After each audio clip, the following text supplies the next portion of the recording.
438th meeting of the Milwaukie City Council to order. Just an apology to everyone for the late start. We had an earlier meeting that ran over, and then we had a tree to plant. So this meeting is being held in person at City Hall and by video conference. The public may participate in this meeting by coming to City Hall or joining the Zoom webinar.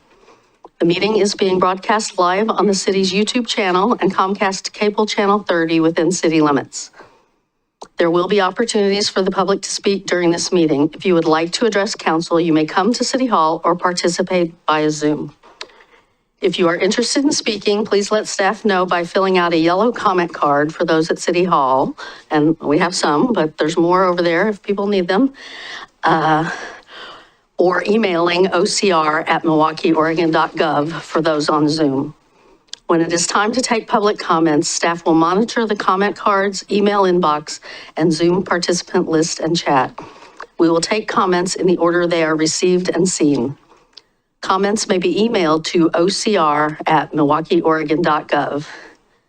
We ask that all Zoom participants who intend to speak label their Zoom username to show their first and last names for the record.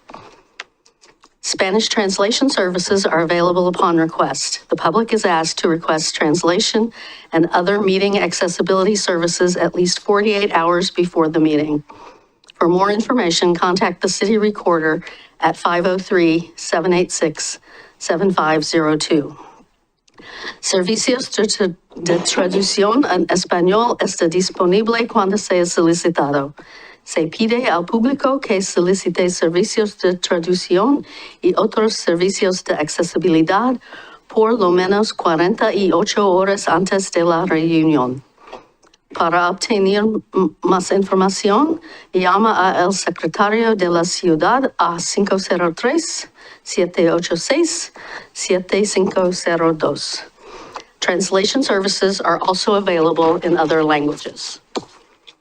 Please join me in the Pledge of Allegiance. I pledge allegiance to the flag of the United States of America and to the republic for which it stands, one nation, under God, indivisible, with liberty and justice for all. The City of Milwaukie respectfully acknowledges that our community is located on the ancestral homeland of the Clackamas people. In 1855, the surviving members of the Clackamas signed the Willamette Valley Treaty, also known as the Kalapuya Etc. Treaty, with the federal government in good faith. We offer our respect and gratitude to the indigenous people of this land. And then we have our announcements. The next free leaf drop for city residents will be held this Saturday, December 6th, from 7 a.m. to 2 p.m. at the Public Works Yard on Johnson Creek Boulevard. Please bring along a utility bill for proof of residency. It's a great service that the city offers, but I also want to put in my pitch for keeping those leaves in your flower beds because they are good for your plants and the birds. And the bugs, yes. And the bugs are why you get the birds, yes, yes. Celebrate winter traditions from cultures around the world at the Winter Celebrations event this Saturday, December 6th, from 9:30 a.m. to 12:30 p.m. at the Concord Community Center. I do believe that's a ticketed event, so go online and get a ticket. They're very inexpensive, but I do believe it's a ticketed and timed event because of space constraints at the Concord Community Center.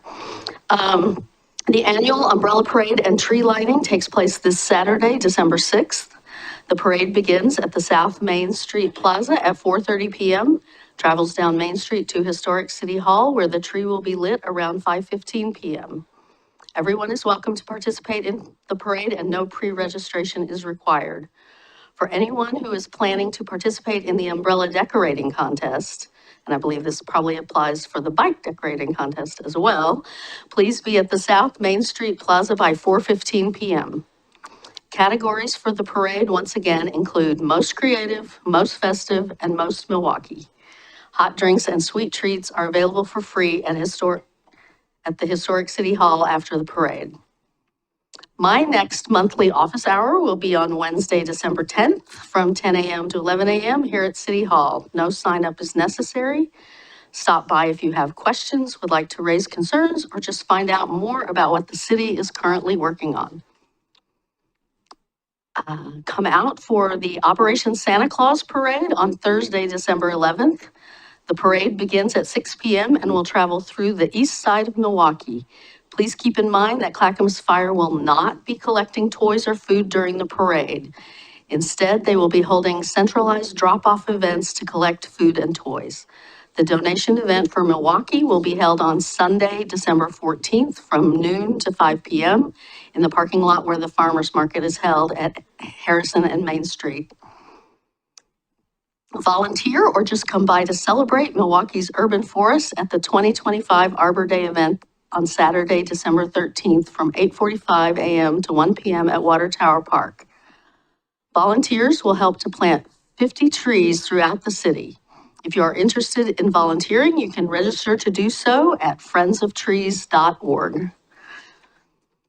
Help the city's beloved mascot Millie find a new bestie for 2026. Nominate your pet today on Engage Milwaukie. Nominations will be received until January 2nd, but don't wait to nominate your pet because the winner will be chosen by the total number of likes on Engage Milwaukie. Do we know who's leading the competition? The Milwaukie, Millie's Best Friend competition. Is there a clear leader on I Engage do not Milwaukie? know right now, but I will look that up for you, Okay. Mayor. Well, Yeah. it's, okay. Lastly, nominations for the 2025 Volunteer of the Year are now being accepted.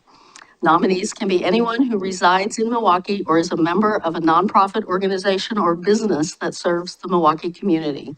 If you know someone who has gone above and beyond in 2025, please nominate them for the award by February 11th. For more information about each of these events and others, please visit the city's homepage at milwaukieoregon.gov or call 503-786-7555. And then we have our regular haiku submitted by a resident who I guess didn't give his last name. Just beyond the berg, lower volume, lower rush, higher nature, higher calm. And I appreciate the staff putting that haiku that was submitted by a member of the community on top of a lovely picture of Milwaukie Bay. That's great. So before we move on to the rest of the agenda, I wanted to take a moment to recognize a member of our community who passed recently, a guy named Lee Garnett. I like to tell people Lee was the Lorax. Lee was Milwaukee's Lorax. The people on council now, the people on planning commission now may not know him, but if you were on planning commission in 2016 or council in 2016 or 2017, you knew who Lee Garnett was because he was a very vocal. He had a lot of concerns about a project known as Mission Park, which was the development of a bunch of houses on a new 51st Avenue off of King Road, and a bunch of houses that brought down some very big mature trees.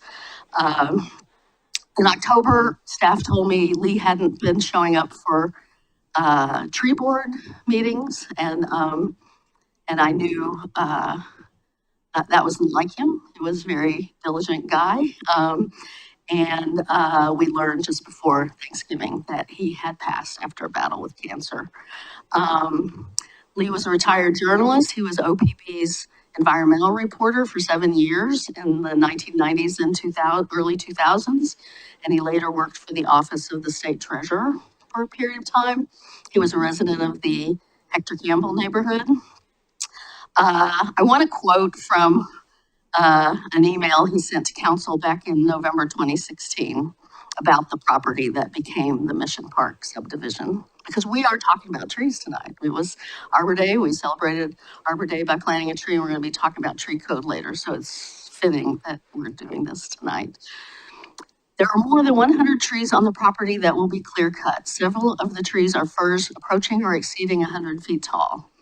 The developer hired an arborist, but his report was not released and he did not survey for endangered bird nests. I have seen a bald eagle before in those treetops. Much of the 2+ hours of testimony before the Planning Commission was related to the fact that Milwaukie does not have a tree ordinance governing private property. It was clear that if he did, this development would look a lot different and certainly would be smaller to save the trees. We need a tree ordinance, and this project is a glaring example of why. From a Google Earth view, this plot appears to be the largest grove of trees left in the city limits. 10 years from now, and certainly in 20 years, this project would never be allowed and would be viewed as a huge environmental mistake. So my sort of matter-of-fact reading of that does not really do justice to the passion and the emotion that Lee brought to these discussions. And Lee is really a big factor of why we do have a tree board and why we do have a tree code today. I mean, he wasn't the only one. There were some conversations about it before, but that development and the response to that development by Lee and a few others is why we prioritized protecting trees in Milwaukie. I'm not sure that we've done everything he might have hoped, but we're discussing later today how we might tighten that up. So I just wanted to, in retrospect, thank Lee for his service to our community. All right, with that, community comments. We did have a Arbor Day proclamation, but we read that at the tree planting, so I will spare you guys that at this point. This is the part of the agenda during which council will hear community comments on city business that is not otherwise on the agenda. Before we begin, is there a follow-up from the November 18th community comments, Ms. Singer? Thank you, Mayor. We received no new correspondence since that meeting, and there were no comments provided at the November 18th meeting, or November 18th. Okay, thank you. For those in person who wish to speak, please submit a yellow comment card found on the table on the side of the chambers. If you are on Zoom, use the raise hand reaction to alert staff that you wish to speak, and when instructed to, click the microphone button to unmute yourself. If you are telephoning in through Zoom and would like to make a comment, dial *9 to raise your hand. You may also submit a comment via email to ocr@milwaukieoregon.gov. Before you make your comments, please state your name and city of residence for the record. If you would like the city to follow up with you, please submit your contact information to ocr@milwaukieoregon.gov. As council has other business items on the agenda this evening, speakers will be limited to 3 minutes each. Because information provided during community comments may be new, this is not the time for discussion. The city manager will respond at the next meeting to comments that require follow-up. And I have one person who's here to talk about trees, but everybody else is for this part of community comment. So I'm going to call on, there's a timer here. The council president will manage the time. When the yellow light goes off, you have 30 seconds left. And when the red light goes off, you hit your 3-minute mark. Okay, Breonna Diamond. And please hit the button when you sit down, hit the button so that the red light comes on like this, because that makes sure your voice gets picked up. Hi, my name is Breonna Diamond. I was born and raised here in Milwaukie, Oregon. I was wanting to bring up a limited affordable housing. It's really important to me because I made too much for low income housing and I don't make enough for a loan for a house. With this being said, for almost getting evicted multiple times this year at my apartment, I've been trying to work hard on trying to make ends meet. But unfortunately, in this day and age, as a 26-year-old female, it's really hard to keep up with everything.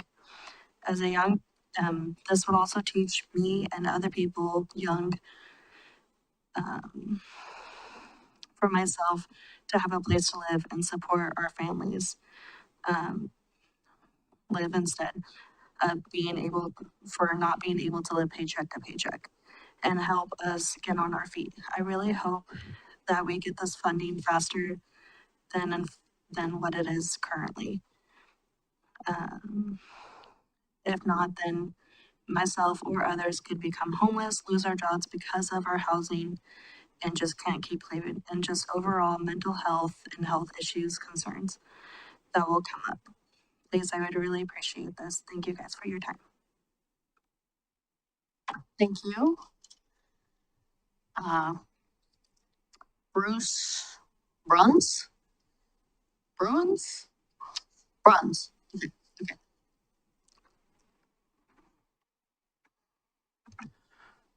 Good evening, and thank you for the opportunity to speak to you about the Oregon Median Income Revolving Loan Program and its possible use by the city of Milwaukie. My name is Bruce Bruns. I'm the pastor of Milwaukie Covenant Church on Linwood Avenue. We're the sellers of the piece of property that initially brought the MIRL program to the council's attention.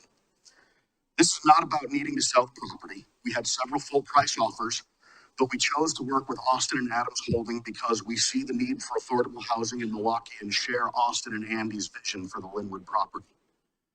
I attended last month's meeting and was discouraged by what seemed to be an unnecessary overcomplication of the program. Much of the discussion was based on incorrect assumptions and incomplete information without taking advantage of Austin and Andy, the two people with the most relevant information in the room. I'm a pastor, I'm not a businessman, I'm not a realtor, but with minimal effort, it became clear to me that the city of Milwaukie is not responsible to verify who would be eligible for the program. Those are based on deed restrictions and covenants and are the responsibility of realtors and title companies. Again, with minimal effort, it became clear that the city has nothing to do with individual mortgages or individual homes. That's the job of private banks and mortgage lenders. The city would be responsible for the original loan taken out by the development company, which in this case is simply the cost of purchasing the land. Worst case scenario is if the project fell through, the developers went bankrupt, the city would own a valuable and unique piece of property that, if sold, would easily recoup the loan. When we looked into selling the property, two separate realtors recommended that we ask $900,000 and it sold for almost twice that. I understand that local municipalities have little influence over things like the real estate market and the cost of housing. But there are young people, you've heard from one, and you'll hear from others from my congregation who grew up in Milwaukie, who like it here, who want to live here, but the cost of housing makes it impossible for them. It may seem like a small project, but you do have the power to help make a huge difference for 44 families, and that is no small thing. I'm not a resident of Milwaukie. I work here. The majority of my congregation are longtime residents. I live in Clackamas. I'd like to live here. I'd like to be closer to my church. But when in 2022, when my family moved here, a two professional income household, we were unable to find a house in Milwaukie that was not simply irresponsible for us to buy. I would like to ask the council why, when all that is being asked is that you pass an ordinance that does not borrow any money, but simply says that you want to be part of the program and have access to the money, why, when you can vet individual projects as they come up and decide whether or not to support them? Why, when it's clear that the money from the program will be spoken for early next year, and once it is claimed, it will be a decade or more before it is available again? And why, when I believe in each of your official biographies, there is some version of the phrase, I want to address the significant affordable housing crisis in our community? Why the council's chosen to wait at least 4 months to even look into taking advantage of the program, when by that time the funding will most probably be gone. Thank you. Tyler King.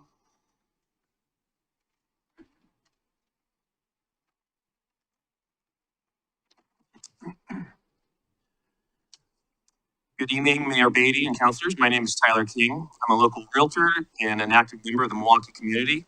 I care deeply about this place, and a good portion of my business is centered right here. I get a front row seat to what's happening in our housing market, and every week I work with families who want to live here but can't find anything they can realistically afford. That's why I'm here to support adopting the originating ordinance for the Moderate Income Revolving Loan Program. I want to tie this directly to the goals you adopted for 2025 to 2027. One of your 3 core goals is affordability, with a commitment to support more affordable housing development in Milwaukie. Merle is exactly that. And the state is offering a tool designed to reduce development costs and make attainable home ownership possible. Passing this ordinance is one of the most straightforward, low-risk actions you can take to advance your own goal. It's also important to be clear what this originating ordinance actually does. It does not commit Milwaukie to spending local dollars. It does not lock the city into a specific project. It simply keeps us at the table with OHCS so we don't miss out on 44 affordable for-sale homes in the near term and more down the road. If we don't act, those units will go to a city that is actually willing and ready. And these homes are badly needed. In this zip code, the median home price in October was $517,000. Turnkey sub $400,000 single family homes simply don't exist here right now. And Merle is how these kinds of homes actually get built.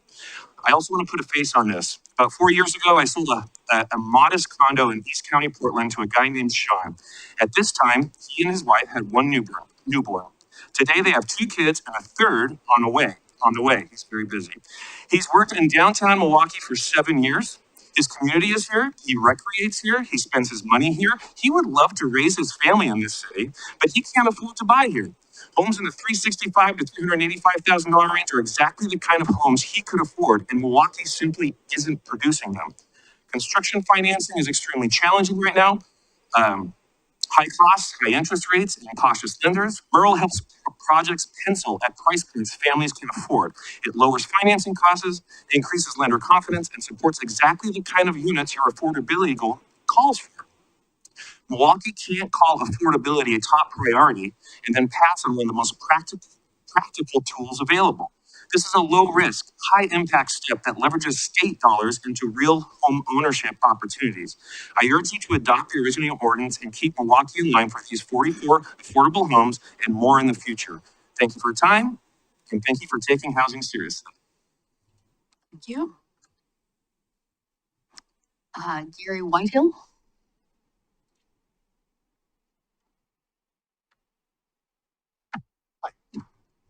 Gary Whitehill, Bazuk. I am a Portland resident, but I am a realtor, and I've been involved in affordable housing for almost a decade now, all over the state, putting projects together. Strong advocate. I echo everything that they've all said.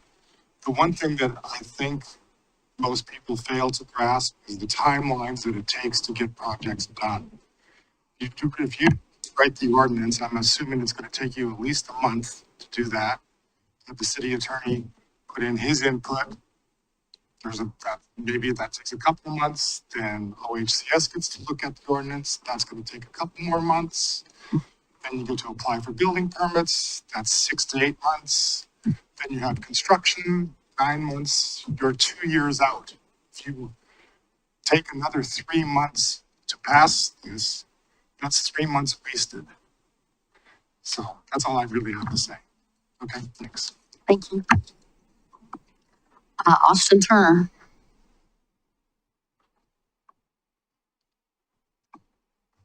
Hi, good evening. I'm Austin Turner. Can everybody hear me? I'm not going to have the. Maybe pull the microphone a little bit closer. You're not. Maybe I'll just stand a little closer.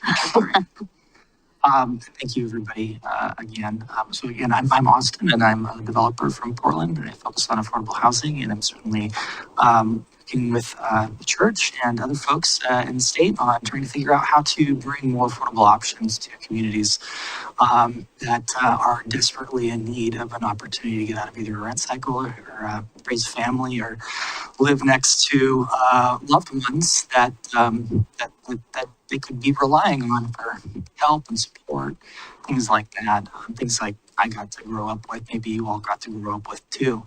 I wanted to digress a little bit and ask a question as to city staffing and city staffing processes. And specifically, the question would be for any kind of program, any kind of state grant, any kind of federal grant involving more oversight or any kind of oversight on the city side, whether it's a transportation type of analysis, things like that. How long does it typically take the city management to ascertain, analyze, and come up with a reasoning or position responsibility kind of list and what that capacity is for either one or more people when they're needing a new program. How long does that analysis really take once they see something and advise council on what it's going to take to implement something? So we don't respond tonight. Perfect. And I'll follow up I'm with- sure the city manager will take that Yeah. question down and a lot of the other ones, and Yeah. we'll have an answer That was on the a specific- 16th. That was a specific question because in the last meeting that we had a specific number as to oversight for the input, if we were to implement a program like the MRL, the number was 2 people, 2 full-time staff. And so I was really interested in where that number came from, what that kind of responsibilities list looked like. I was interested if other jurisdictions that are implementing the program were contacted about it to kind of get that understanding as well, to really understand what the fear was with bringing along more staff that could potentially oversee the program. So I just love to get some more clarity on that if I could sometime. Thank you. Thank you. Sharman Martin?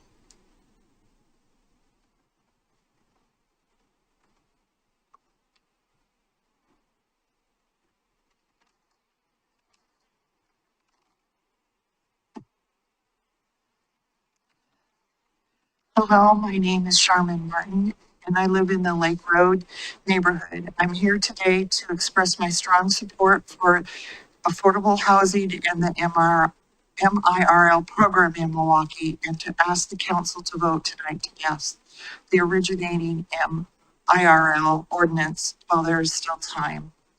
I feel affordable housing is important because when my parents came here in 1960 to buy a house, they were able to afford it. When my husband and I were getting married, we were able to buy a house. My children cannot buy a house in Milwaukie. There aren't the opportunities anymore that we had. I see our community benefiting from affordable housing and the MIRL because more opportunities benefit new residents, which enriches our community's culture and finances. I would like to see more affordable housing that fits the needs of folks who make at or less than the average median income in Milwaukie, and for folks who want to establish roots in Milwaukie. Were my children able to live here, we would be 3rd generation Milwaukeeans, but they can't afford it. And someday I had hoped that my grandchildren would live here, but they won't because their parents don't live here anymore. I ask you to vote tonight to pass the originating ordinance for the MIRL and open dialogue with the developer and OHCS on the proposed Linwood Affordable Housing Project. Thank you for your time and consideration and for all you do for our city and community. Thank you.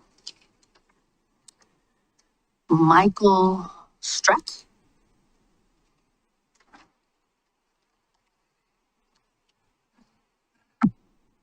My name is Michael Straits, and I've lived in Milwaukee for 45 years. Michael, you might want to press the screen one more time. There you go. There you go. My name is Michael Straits, and I've lived in the Hector Campbell area for 45 years. We moved in right after we were married, and as Sharman said, we could afford the house at that time. If I sold my house tomorrow, I could not live here. Our son cannot live here, and it's sad because we live in a great neighborhood. We live in a great city. I support Milwaukie. I want people to move here. I want businesses to be here. I mean, by having affordable housing, younger people can have the American dream that my parents had, I have, and all of my friends that have lived here have too, but they can't do it anymore. It's just, they can't afford it. They can't afford the down payment. And they can make house payments, but they can't pay the 20%. I would just think we could have more. I see a lot of building going on, but a lot of them are rentals. A lot of them are not people's homes that they call their home. It's not, you're not paying somebody else. I would ask you to vote tonight to pass the originating ordinance for the MIRL in open dialogue with the developer and OHSCS on the proposed Linwood Affordable Housing Project. Thank you for your time and allowing me to speak. Thank you. Ryan Ticknor?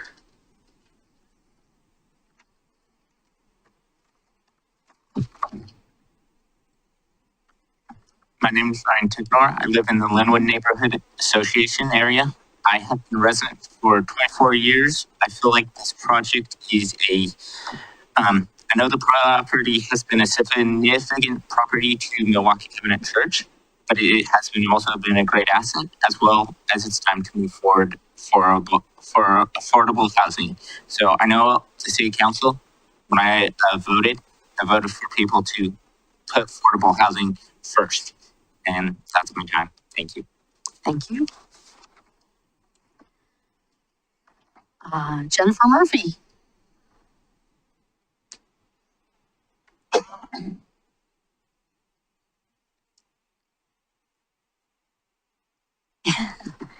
Good evening. My name is Jennifer Murphy. I live in Milwaukie. I'm a longtime listener, first time caller.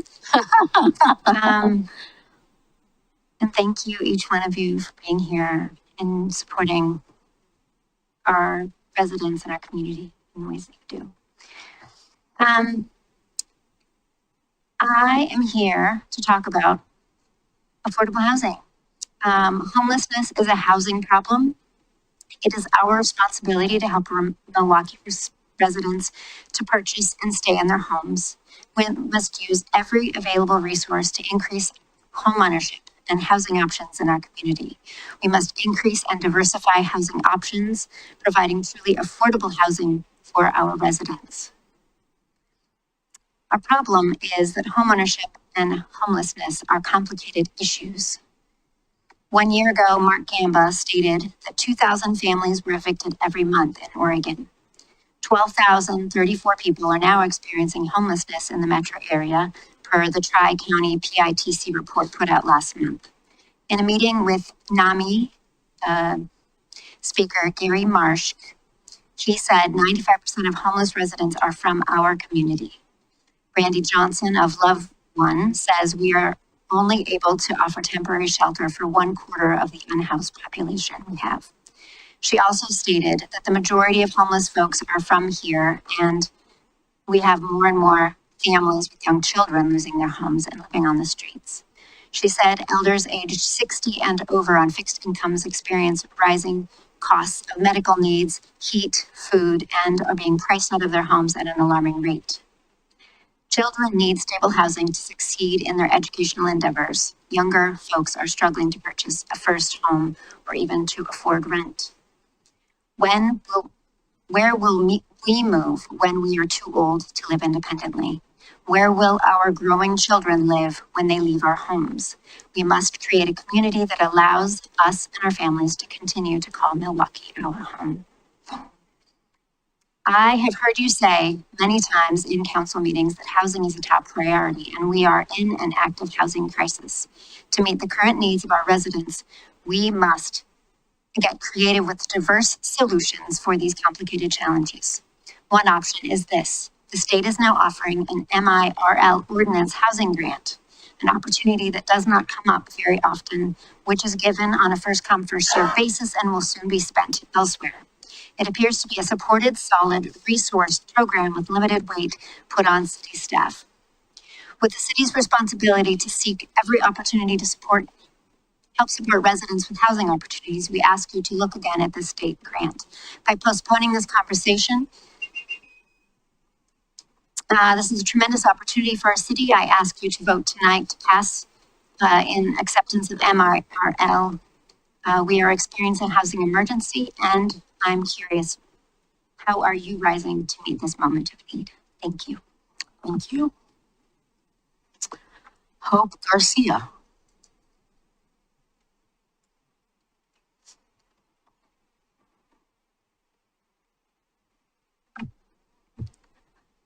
Hello, thank you for listening to us tonight. I feel like I recognize some of you. I know your coffee orders for your names. um, my name is Hope Garcia, and my fiance and I have lived in Milwaukie for 4 years, and it's discouraging checking the housing market every day, and we work very hard every day to afford this tiny little apartment, and every penny goes to this tiny little apartment. And we want kids and a yard and a future in Milwaukie, but like I said, it's hard to look at the market every day because it's not looking good. And we want to stay put. So we love it here, and I really hope you choose to vote and pass this affordable housing project. That would be pretty cool. Thank you. That's my time. Thank you. Andy Fisher.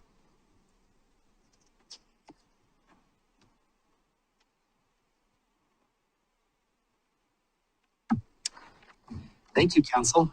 Thank you, Mayor Batey, Council President Anderson, City Manager Sagar. Appreciate your time, the opportunity to speak here tonight. I want to start off with a quote from Margaret Mead. Never doubt that a small group of thoughtful, concerned citizens can change the world. Indeed, this is the only way that it ever has. Close to 2 years ago, I attended the Milwaukee's Leadership Academy, where I met Councilor Anderson, Steph Lashbrook, and many of you. During that session, one of the biggest topics was affordable housing. As a result of that session, where I was attending to represent my stakeholders in development, I was asked to look into affordable housing for Milwaukie. I returned 2 years later, tens of thousands of dollars out of my own pocket with the MIRL program and 2 projects, if not 4, for this city. On November 18th, instead of having an opportunity to discuss this project, we were shot down. Where misleading information, not truths, and misinformation were provided.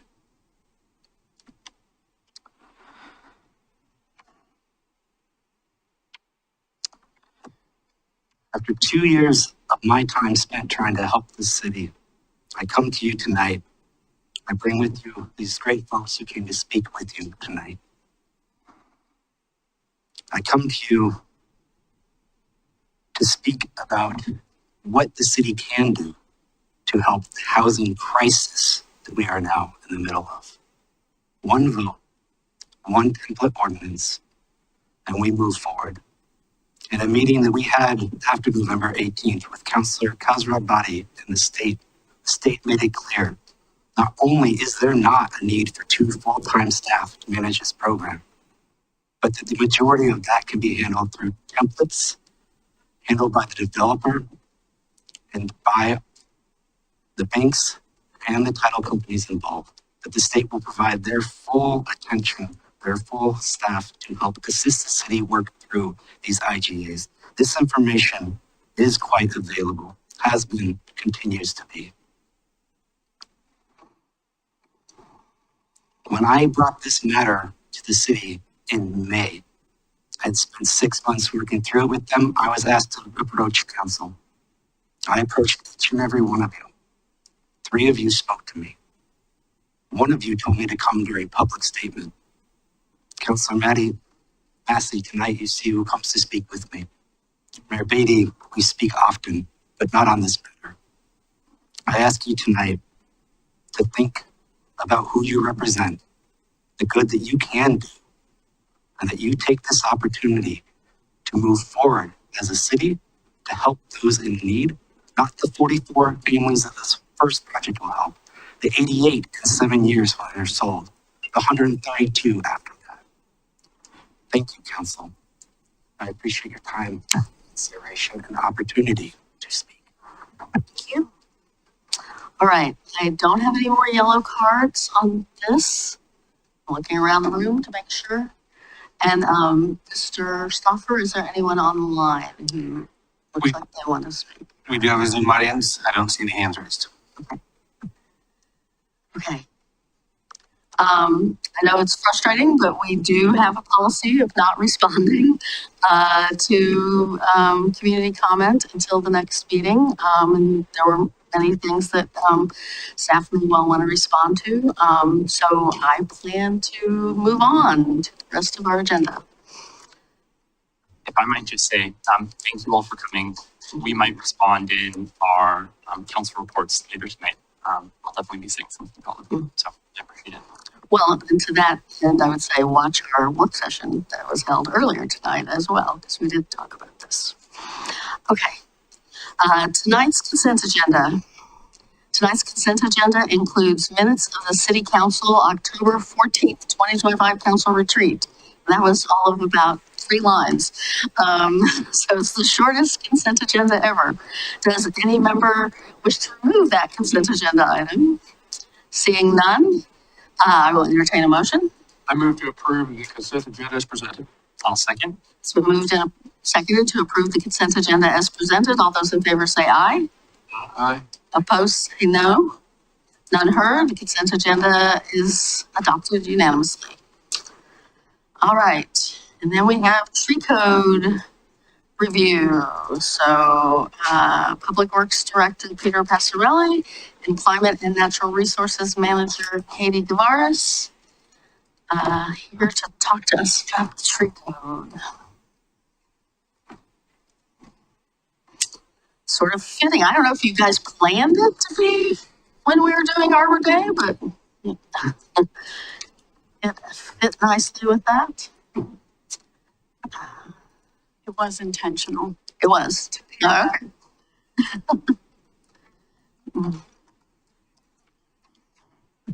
Thank you, Mayor Batey and councilors. We're here tonight to give you an update on tree code. I think we met several months ago. I think it was July. We had a discussion on tree code and really started the evolution of how we went about developing the tree code, what the philosophy was behind it, and we keyed in on a couple areas that we felt like we wanted to come back with you with some updates related to the development code, to the development tree code, and also the non-development residential tree code. So I'm gonna let Katie run the show. So, All right. Katie. Thank you all. So as Peter was saying, when we were here in July, council gave us direction for staff to prepare kind of some proposed updates around 2 key areas. The first was around our development tree code, and council's direction was to ensure that the city's tree code mitigation fee structure adequately incentivizes preservation during development. And then the other one around our residential tree code was to provide greater code clarity and flexibility when residents want to remove trees that are causing structural or maintenance conflicts to a dwelling unit. So we have prepared tonight 5 proposed staff recommendations to our tree code, to our fee schedule, and our practice that address kind of these 2 key areas. So first, we'll start with our recommendations on the development tree code, and then we will pause, kind of hear council's feedback, and then we'll go into the residential ones. But to address council's direction, we are proposing 3 changes. First is to develop a significant tree removal fee. The second is to increase canopy mitigation fees. And the third is to adopt a rare and threatened species list and an unpermitted removal fee for those species. So to start off, our significant tree removal fee. One of the challenges staff and community have continued to observe is the loss of our beautiful, large, mature trees during development. Even when there are feasible design modifications that are possible, we are seeing that the fees we have aren't deterring some developers from removing. And so our current code is set up to address canopy loss, but the fees don't differ based off of if it is a beautiful 60-inch DBH oak or a small tree.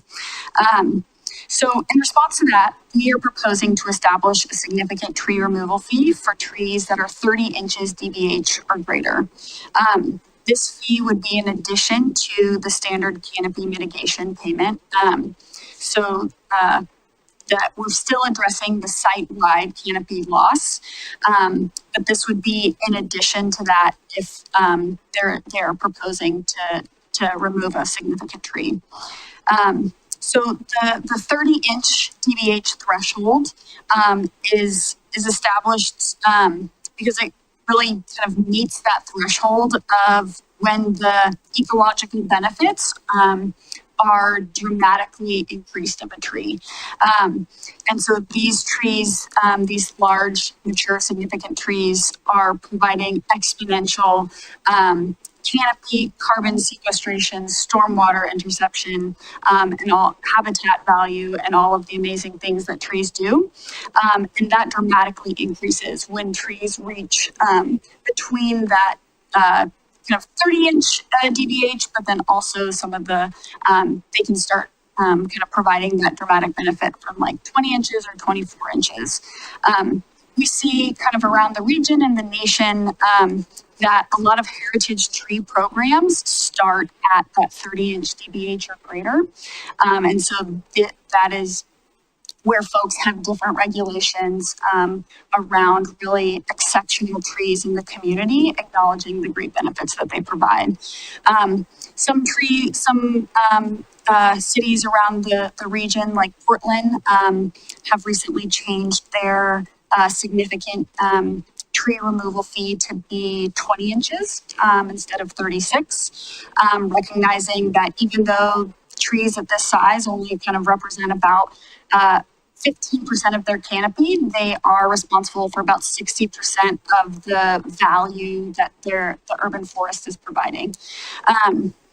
So the 30-inch DBH is consistent with the national practice around the Heritage Tree Program, and it really helps us focus the regulation on kind of the disproportional share of the value that these trees are providing in our public or in our urban forest, while maintaining flexibility for development as well and not setting that threshold too low. And so we are proposing for trees 30 inches to 35.99. That tree removal fee is 150 inch per DBH, and trees 36 or greater is 200 per inch DBH. And that is a consistent threshold with our private permitted healthy tree removal fee schedule. And for a little bit of context, the mayor asked earlier this afternoon, I don't have data from kind of how since 2022 when we established the tree code, but from May through October 2025, so just a few months, we have had 2 trees over 30-inch DBH that were approved for removal with our existing tree code. We had one 60-inch DBH red oak and then one 47-inch Doug fir that were approved under our current tree code. So just in kind of those 4 months window, 2 really large mature trees. So that doesn't include the tree that we got a lot of comments about in the that are in the packet today, the tree at home in Harrison. That permit was approved Earlier than May. Yeah. Oh, So these are just ones that we have, like new developments that we've reviewed in that time. Okay. Yeah. And I'm happy to follow up with some additional analysis if we want later. So that is our recommendation on the significant tree removal fee. Correct. Yeah. So then, speaking of the other fee, we have our canopy mitigation fee. currently how our development tree code is set up is that a site is they present to us kind of the tree inventory on their site, and then they are allowed to remove up to 30%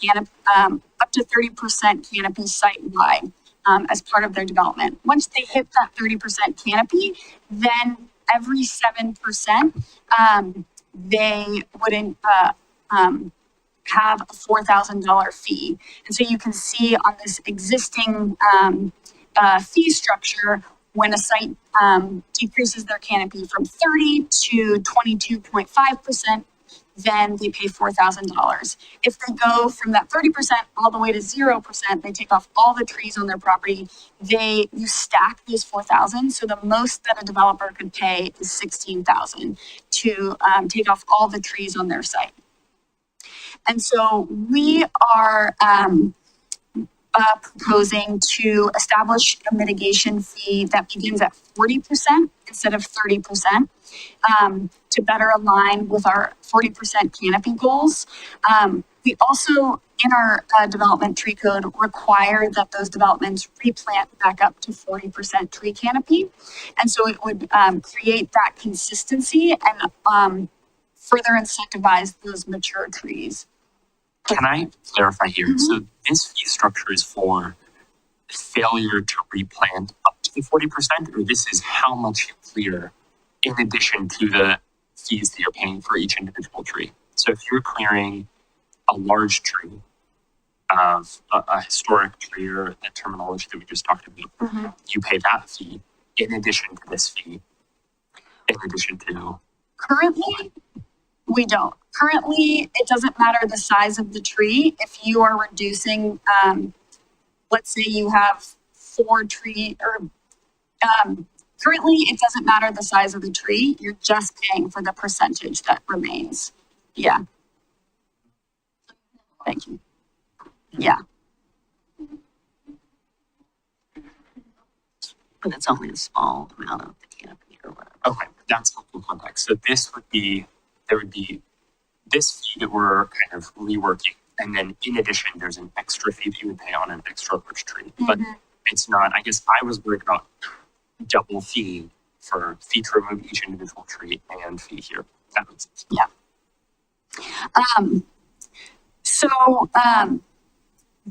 So we're suggesting that it starts at that 40% total site canopy, and then also increases cumulatively for each 8% reduction below that threshold. So you would add, it would start at 4,000, but then it would add 2,000 for each 8% reduction. So you would start at 4,000, then 6,000, then 8,000. And so the total, if someone cut down all the trees on their site, they would end up with $40,000 fee in lieu of preservation versus the current 16,000.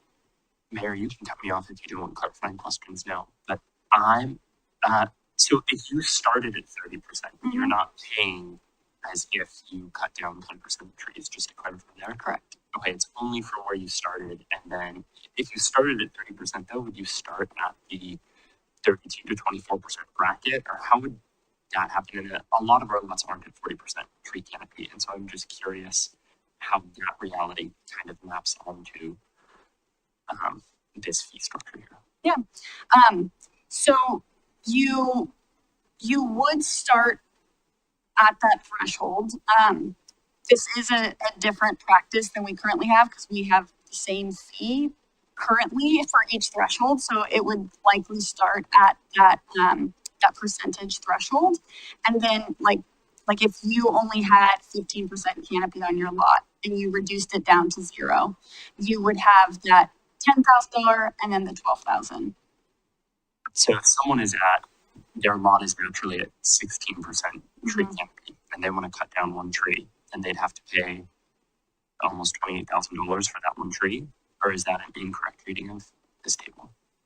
I think it's going to depend on how much canopy that tree is providing. If that removal of that tree removes the full 16%, then they would pay that.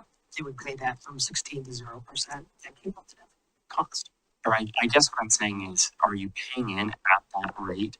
So if you're moving 1% of tree canopy, so you go from 16% tree canopy to 15% tree canopy, Yes. then you're at a remaining total site canopy of 15%. And so are you paying the fee that is $18,000 total, or what would it be, $28,000 total? Or are you paying a different fee? If you went from 16 to 15, you would pay the $8,000 fee, $8,000. It wouldn't accumulate, or 16 to 15.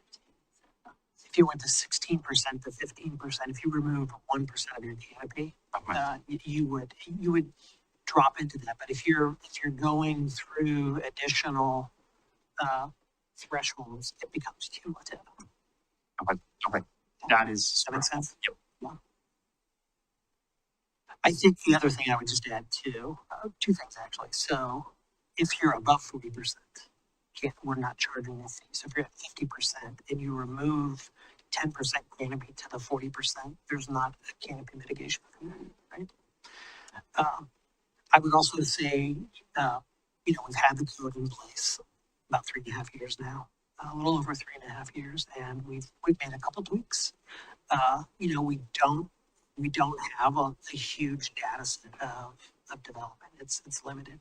So, but I think anecdotally, what we see is the fee structure that we've had in place for canopy mitigation, trying to preserve and protect trees during development.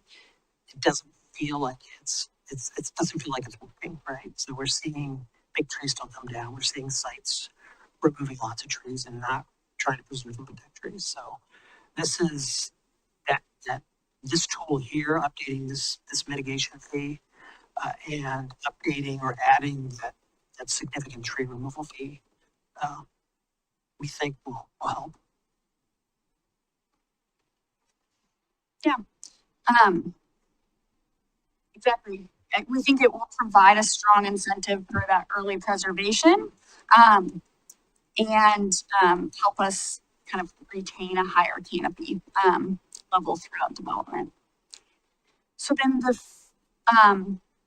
third recommendation is to administratively adopt our rare and threatened species list. So this is something that's currently in our code that we don't have developed yet. So Alfred, our urban forester, and I are working on developing this list. Tree board will be reviewing it, giving their recommendation tomorrow night at our tree board meeting, and then staff will adopt this list by January 2026. What this will do is the tree, for example, that got all of the public comment recently, that will likely be on the rare and threatened species list. And that adds an additional $250 per inch DBH to that tree removal, on top of the fee in lieu of preservation, or that canopy mitigation fee that we were just talking about. And so it further incentivizes, like that significant tree, the preservation of the very unique, the rare, and the endangered tree species we have here in Milwaukie. And Katie, just to clarify that on the presentation, it says 350. So then the second piece is that we are also recommending we establish an additional fee for unpermitted removals of rare and threatened trees during development. So something we have in our fee schedule is we have a fee if you go through the permitted process to remove a rare and threatened, but then we don't have anything in our enforcement if you do end up removing that. And so currently there's a bit of a gap. And so this is, we are recommending to add a $350 per inch DBH fee for that unpermitted removal of these species during development.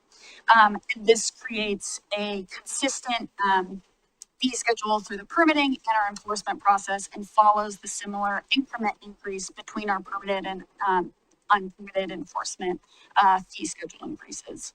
Does this stack with the other fees, just to clarify? So the tree on home would be paying $700 per square inch to cut it down? The, you mean with the canopy mitigation?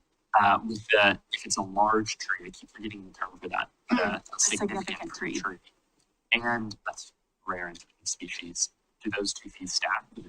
I think that's a really good question. I think I've made the assumption that the larger fee would apply in that case. You know, that if the rare and threatened species tree at that 350 per inch DBH, if it was unpermitted, that would apply, right? And it wouldn't stack. Okay. Yeah. Obviously, things that have to be hammered out in statutory language or whatever. Yeah. Why wouldn't you stack it? Uh, I know it's a big fee, but that kind of. it is a big fee. I think I have to think about that some more. And maybe we would, I guess, come back. But I think I've always, when I've looked at our fee schedule and, you know, trying to have fees that are reasonable, right? Like, and, you know, in this case, we're talking about like an unpermitted removal, right? And if it's, we're categorizing the rare and threatened species removal, and we're not giving it a DBH threshold, so it applies to all of those trees. So from, you know, really, I think 1 inch to whatever, you know, whatever size that it gets. So that number gets really big. And if we add the significant tree, I guess I just looked at it as that hierarchy of fees, like significant tree, rare and threatened trees. There's that hierarchy there, with the rare and threatened one having the more expensive fee, but not stacking. That doesn't mean you could do it, but.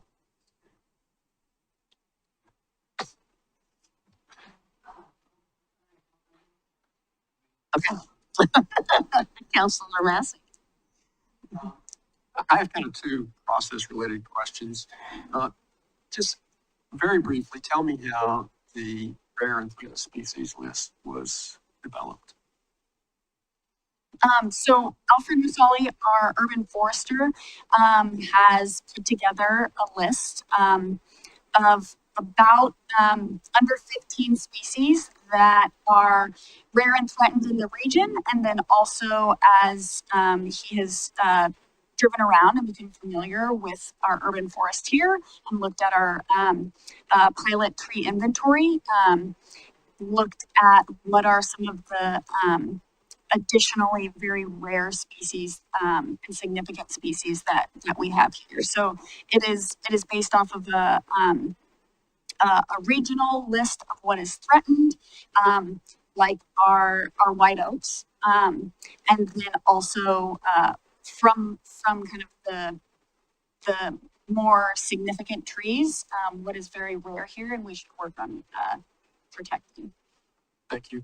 So my second question is also process related, and you know, as you develop these, you know, these fees, and that kind of thing, I'm sure the ultimate goal is you're trying to find a pain point, you know, for the developer who is willing to protect the trees rather than cut them off and just write a check. And so, again, briefly tell me how you sort of arrived. It's almost like you kind of had to start at the end point and then, you know, develop the, you know, the fees, and the multiples, and all that other kind of stuff. So, you know, how did you come up with the pain point? Yeah, maybe I can talk a little bit about that. I think just reflecting back to the initial process when we developed the tree code back in 2020, 2021 into 2022. And I think Councilor Massey, you were part of that CPIC, that process there, right? So we went through several iterations of trying to figure out what the right fee structure was. And, you know, we looked at what other municipalities and other governing bodies, what their fee structure looked like. And, you know, looked at based on discussions with, you know, the people that worked in their urban forest departments, like were these working in their places? And in some cases, we would get feedback like, you know, it needs to be higher, it needs to be lower. And so that's what we started from sort of that sort of investigation and research there. And I think what we're finding now is, you know, from that it's not quite doing what we're hoping to do. So we're ratcheting it up to what feels reasonable. I mean, without really reach that pain point, right? We could potentially come back and say we're still not accomplishing what we're hoping to accomplish, and we might need to adjust the fees again. What? Yeah, get unreasonable. But you know, the one thing that we did do is, you know, the code doesn't speak to the actual fee. We've got the fees. The code speaks to what's in the fee schedule. So that's easier to adjust, come back and adjust the fee schedule than it is to come back and adjust code. So I think that's one of the things that we recognized when we were doing this, that it might be iterative. So, but I don't know I don't really know yet what the pain point is. I thought that was going to be the answer. Thank you. Council President? I have some questions about rare trees, and then I want to talk about Council Professor Body's unreasonableness. With the percent of rare trees, like what percent of trees in Milwaukie would be covered under rare and treated species? Is this like dogwoods be there? Would it be any pine, or like just help me get a sense?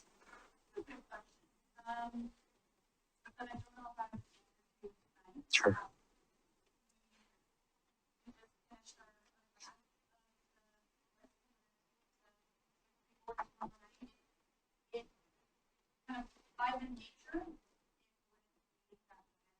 Okay.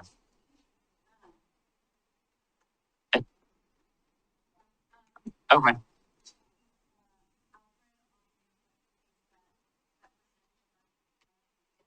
Sure. I only ask because I worry, maybe I shouldn't worry, but if a super common tree is a threatened tree, then essentially we're setting this threshold for all trees. That might be a good thing to do, just something to think about. I guess I'm also a little stuck on, for rare, is this trees that are common in the area but just happen not to be common here in Milwaukie? Or what, like, if someone plants a palm tree, would that be a rare tree for Milwaukie and be on the list? Or like, help me just understand that definition of rare and what we're trying to capture there. People would offer to come up and speak on it. I'm happy to have. Sure. Yeah. I mean, I think We have another microphone. I would add, when I served as the staff liaison with the tree board, we had questions about, we often had lots of discussions about rare and threatened trees and what did we mean by that. And I think your questions are really good in terms of, are we talking about rare because it's rare to the city, to the city, and you generally don't see those here, or is it? Yeah, so I think that's a really good question. I think what we looked at when we're talking about rare and threatened species, they're species that are, because of changing climate, because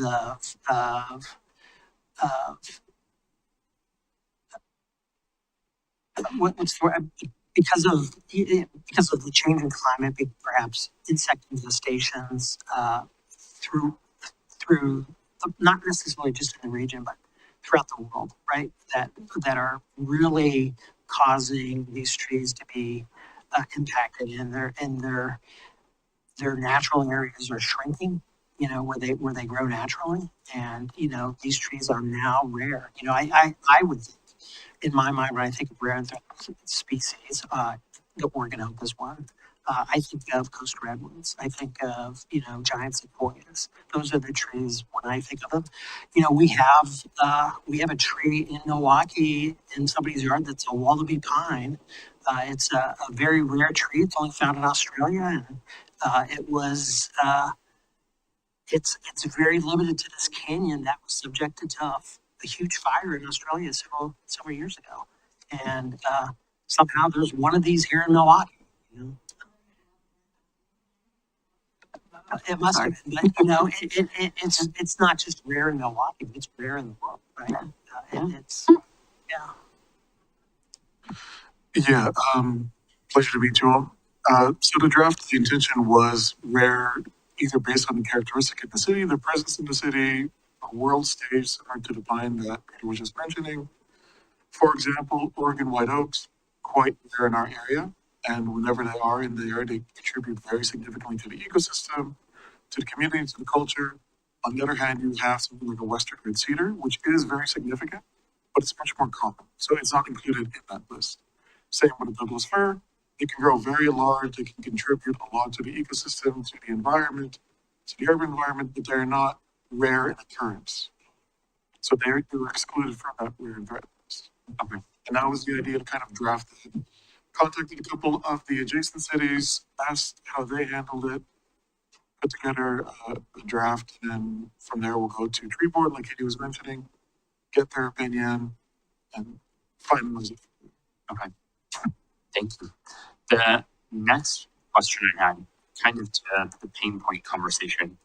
I know Justin has mentioned concerns of setting a fee so high that we violate the takings clause, or we do something that is illegal for us to do as a local or as a government. What is the threshold for that, or should we be worried about this? The council body's question. What if we set 1,000 goal for TBH? Like, do we run afoul of being overly prescriptive? Have you thought about that? I think I would defer to Justin on what, if there's an issue on reasonableness there, so. I mean, I don't know that there's a threshold involved, and I don't know that it actually gets to be a takings analysis because it's not a property right. The tree code doesn't exist in our land use code, so it's a little bit separate take on that. I mean, I think you get to potentially some. Well, I guess I would first say you can't control whether somebody might bring a takings claim against the city for something like that. And at that point, we would have to litigate and see where that comes. I think setting fees like this typically is a little bit more of a political nature, whether or not the community that you're governing can support the fees that you're asking.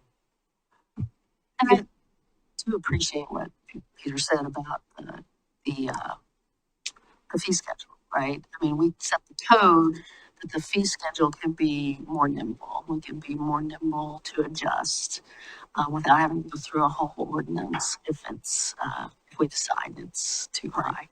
Yeah. And when we took this to tree board last month and then also in over the summer, some of their feedback and recommendation is how do we find a way to structure this recommendation so that it helps prevent a lot of the clear cutting that we're seeing in some of the development, but then also still provides enough flexibility that we can still have development and we can still have, especially residents who want to build an ADU in the back. And so how do we, how can we still preserve the original goal that we had when we were developing tree code, which was like really in line and dovetailing with our affordable housing goal.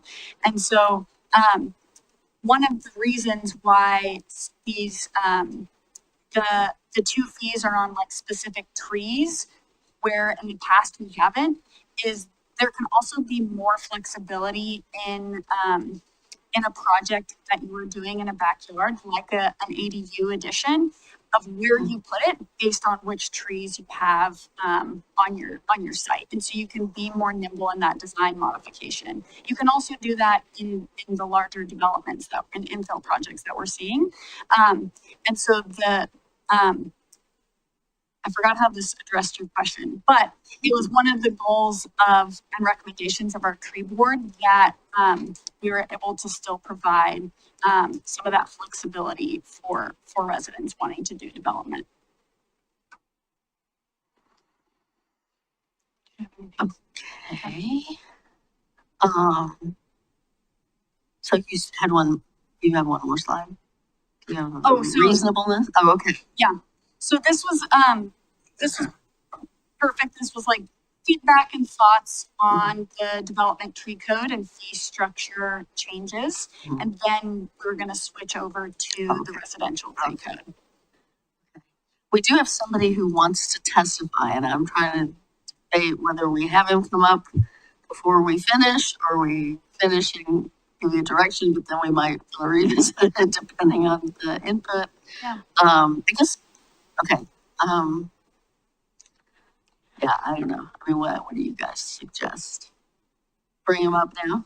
Okay.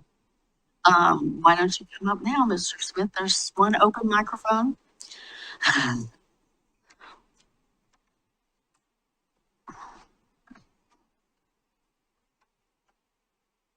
Okay, 30 seconds starting now.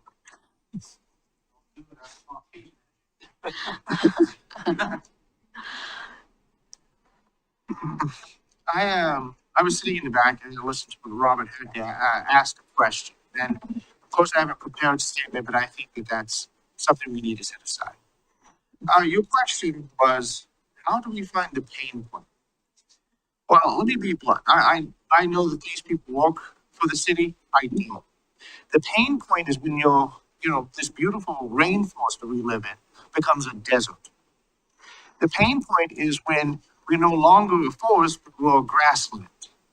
And the slow initial removal of our trees starts to erode what we are as a city, as a region. Now, I agree that some of these pain points need to be addressed. We should have construction around what we have, not what we see coming in the future. I don't believe a building should be in the middle of where these magnificent trees are. But if these buildings can be built around it, sure. The pain point is that we suffer the effects of a hot summer because we don't have the vapor barrier, the moisture barrier that these trees used to give this region. When my people lived here before anyone else, they lived in a rainforest. They fished out of streams that were filled with fish. And these pain points have come decade after decade after decade. The pain point should be, how can we protect our future and still preserve what we have today?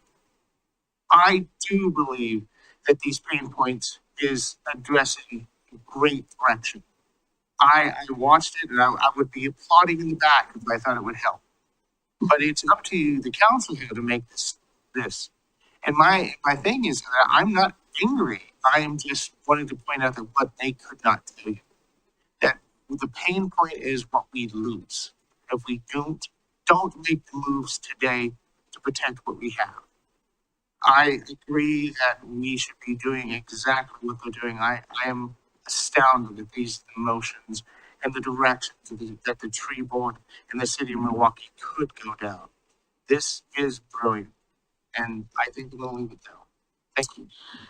Thank you. And I will say, I referenced Lee Garnett, who recently passed. Maybe you'll be our next Lorax, Mr. Smith. Okay. So you want to talk about direction on that, and then we'll talk about the other piece. Okay. Thoughts? So do we want to go through them separately, like the significant tree, or is everybody just good with where we are? Yeah.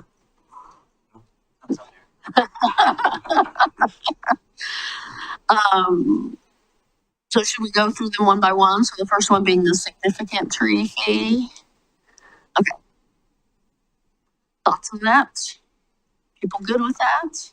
I think this is great. I think it really is important. I mean, what we saw earlier was pretty awful. And I think it's important that our tree code has teeth, especially for these really large trees. So, great work.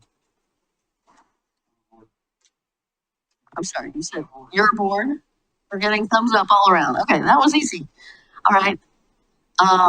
Canopy mitigation. Also easy? No. Yeah? No? Here's my concern. I see a potential equity issue. We already have equity issues in what parts of the city have a large tree canopy and what parts don't. And that idea that just because you bought a lot and there's 8 to 0% tree canopy coverage and you cut down a single tree there that represents 1%, that you pay $12,000, but the person who owns a lot that already had 40% tree coverage cuts down a tree that represents 1% and they only pay $4,000. To me, that just seems slightly unfair. And I worry about that for, like, I get what we're trying to capture here, and I think that we need to capture it, but I'm worried about those edge cases where there's an individual on a lot trying to, that doesn't have that good tree coverage. And I wonder if maybe it could be structured in, not based on the remaining, but like the percent that you cut down total. Is that some way to do it? So 1% is 1% across the board. Is there something else? But I am worried about that big impact there based on existing lot coverage. Well, and just to clarify, so this is for development. So this is, the impact here is when somebody's developing property. So we're trying to we want them to protect and preserve existing trees and maintain canopy. So the goal, and with our goal of 40%, if you're going down to the point where you're developing your site and taking down that last remaining tree, I think we felt like it was important to you should pay more to take down that last tree, because you could probably, in most circumstances, adjust your development maybe to build around that to protect them. Yeah, if you've only got 7% tree canopy, you've got one tree or maybe two.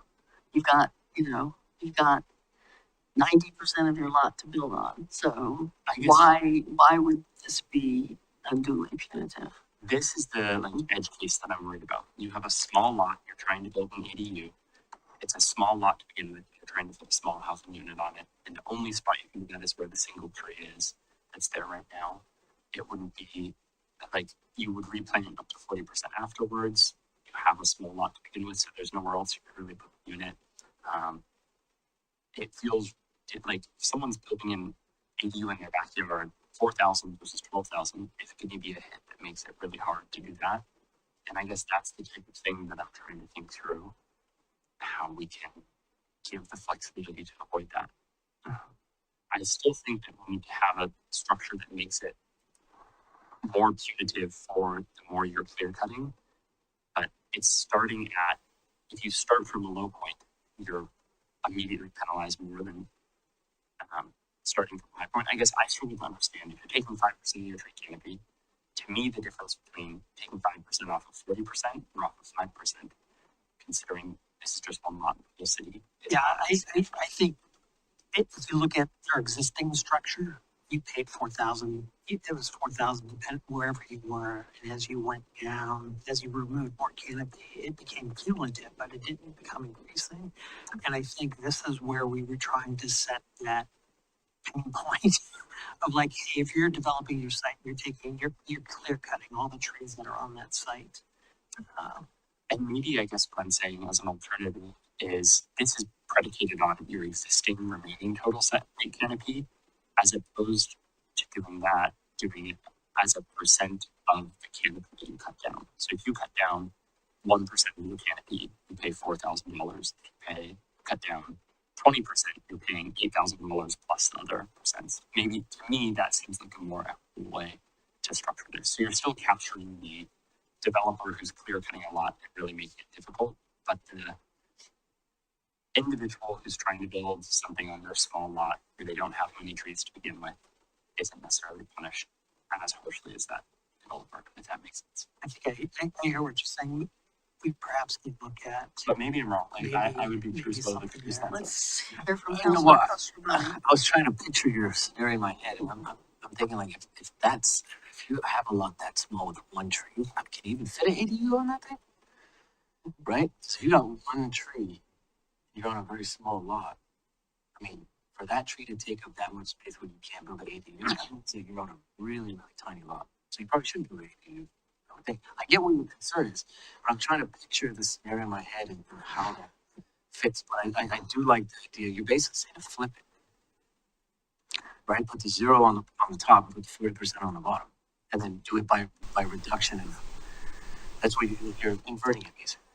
Yeah, I guess I'm saying base it off of the percent that you actually cut down as opposed to the percent that you start from. So if you cut down, and I think the table would extend further than if you cut down 100% of your, or if the lot is 100% canopy and you clear cut the entire thing, I think you should pay more than if you cut. I guess what I'm trying to say is if you cut 1% of your lot, I think it should be the same. I will go back to one of the reasons why we set it at 40% when we went through, or even 30% when we went through the process. Is we were trying to provide flexibility for developers to develop property. And if there was a site that was 100% canopy and they were going to remove it all, that would certainly be really expensive, right? And it would probably deter any development from happening there. So we were trying to provide that sort of flexibility there. Maybe what it is then is any whatever percent over 40%. So after you're down to 40%, any percent over the grading scale is charged in that way. So if you start at a lot with 80% tree coverage and you cut down to 40% tree coverage, you're not penalized in this way. But if you start at a lot with 80% tree coverage, you go to 30% tree coverage, got 10% there, you're penalized for. But you're penalized for that same 10% as you would if you're starting at 40% and you're cutting down to 30%. To me, that seems more equitable, but maybe that's not. Well, I thought that's what it happens. is. Yeah. That is what it does. Yeah. That is what it does. I guess I thought you were going for at those people who don't have very many trees, who don't have, maybe it's the 15% or the 7.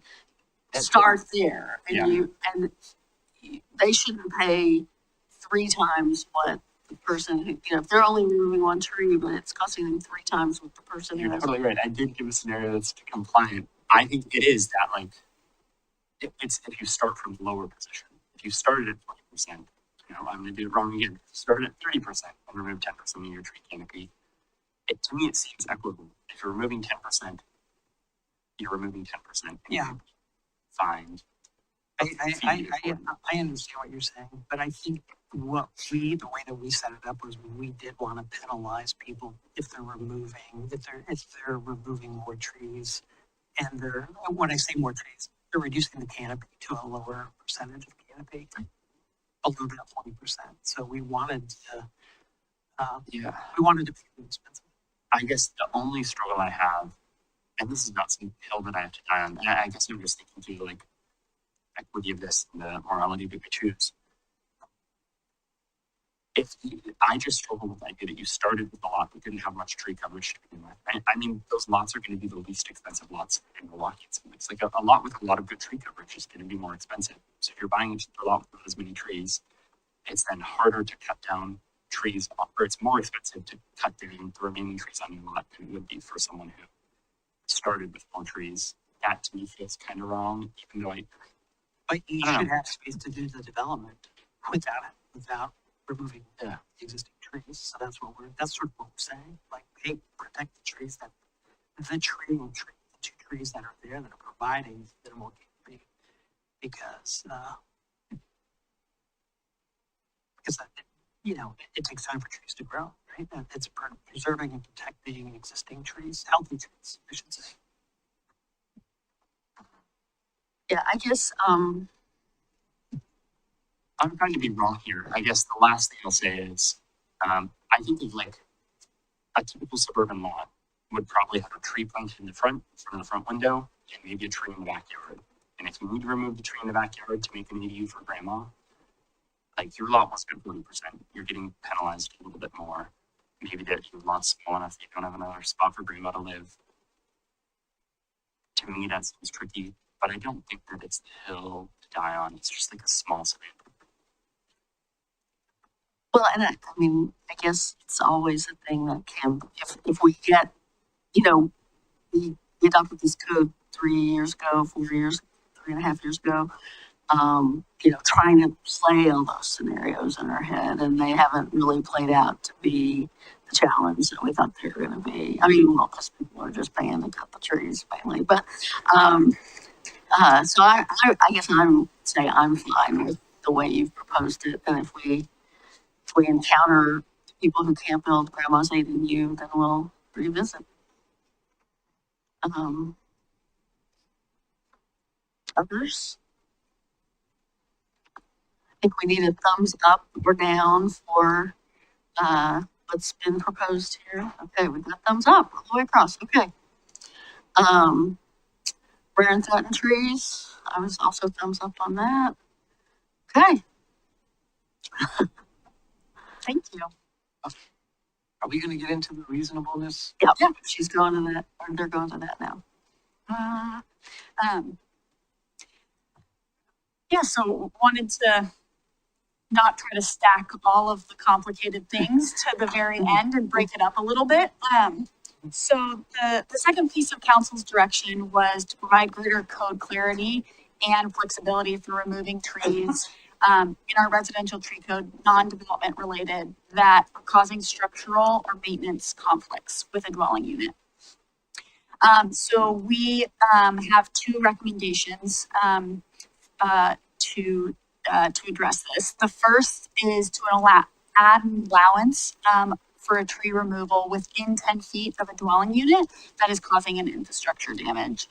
And that staff would utilize a standard for applying reasonableness, and we have an outline of what that standard and thresholds would be. So the first is to allow the removal of trees within 10 feet of a dwelling unit. What our current code says is the piece here that isn't underlined or bolded, that if a tree is having adverse effect on an adjacent infrastructure that can't be mitigated by pruning or a reasonable alternative construction technique, that it can be removed. And so the council direction was around that reasonable alternative construction technique. And so what we're proposing is that if a tree is within that 10 feet of a dwelling unit, even if there is a reasonable alternative construction technique, that it would still be approved because of the proximity to those dwelling units and the ongoing maintenance and challenges, including safety issues that can come up with it being so close to the dwelling unit. I think that's the main pieces of that one. So then the second piece is to establish a framework for reasonableness when we're thinking through. So if it's not within 10 feet of a house, what is a reasonable alternative construction technique? And so we are proposing that staff use this standard that we can kind of put together a one-pager and share this more transparently around how we assess whether the cost of preserving a healthy tree is reasonable within the scale of the project and proportional to the benefits that that tree provides. So for small residential projects and repairs, like repairing a driveway, preservation is generally reasonable if the cost of a feasible alternative is 20%, up to 20% of the related project cost. And so when Alfred and I have been talking about this with our city engineer and our engineering teams, that 20% of a project cost, when we list out what are all of the alternative construction techniques for kind of roughly what a residential driveway repair would cost, that covers that list of like what we're talking about. That could include using pavers, that could include using asphalt instead of concrete, and a couple other of those techniques that would encompass that would provide transparency of kind of what that that cost threshold is. And that still helps us preserve trees that provide so much benefit, that, it is almost always greater than that 20% of that project cost. The benefits that those trees would provide for preservation. I think it would also, it's also more expansive than just material use. It would be some of the arboricultural techniques. So like if roots are damaging that driveway, maybe perhaps there's some root pruning and root barrier that can be put in to prevent that future damage to that driveway. So sort of what, and what's the cost associated with that, right? So then for infrastructure, repairs, preservation is typically reasonable when the cost is 3 times the cost of removal and replacement of the tree. And this is to really help capture the kind of the generational loss that we would see with those trees and how much it takes to kind of regain those benefits. And then for the significant trees, 30 inches DBH or greater, or a heritage scale tree, that preservation is reasonable when it's 5 times the cost of removal and replacement, reflecting the high public value of these trees. Yeah, is there anything else you want to add on these?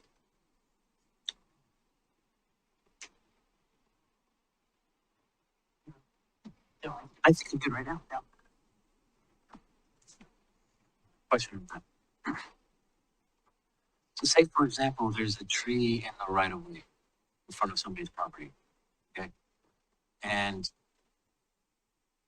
it's operating the sidewalk in front of their property, and somebody trips and falls and hurts themselves. And they decide to sue, who's responsible? Well, I mean, I think the way our code is, the adjacent property owner is responsible for the maintenance of that sidewalk, right? So what we're suggesting here in terms of this reasonable approach is like if there are techniques, arboricultural techniques that can utilize to mitigate the impacts from the tree. There are also different materials that can be utilized to reduce tripping hazards and repair the sidewalk. And provide, so that's sort of what we're suggesting there.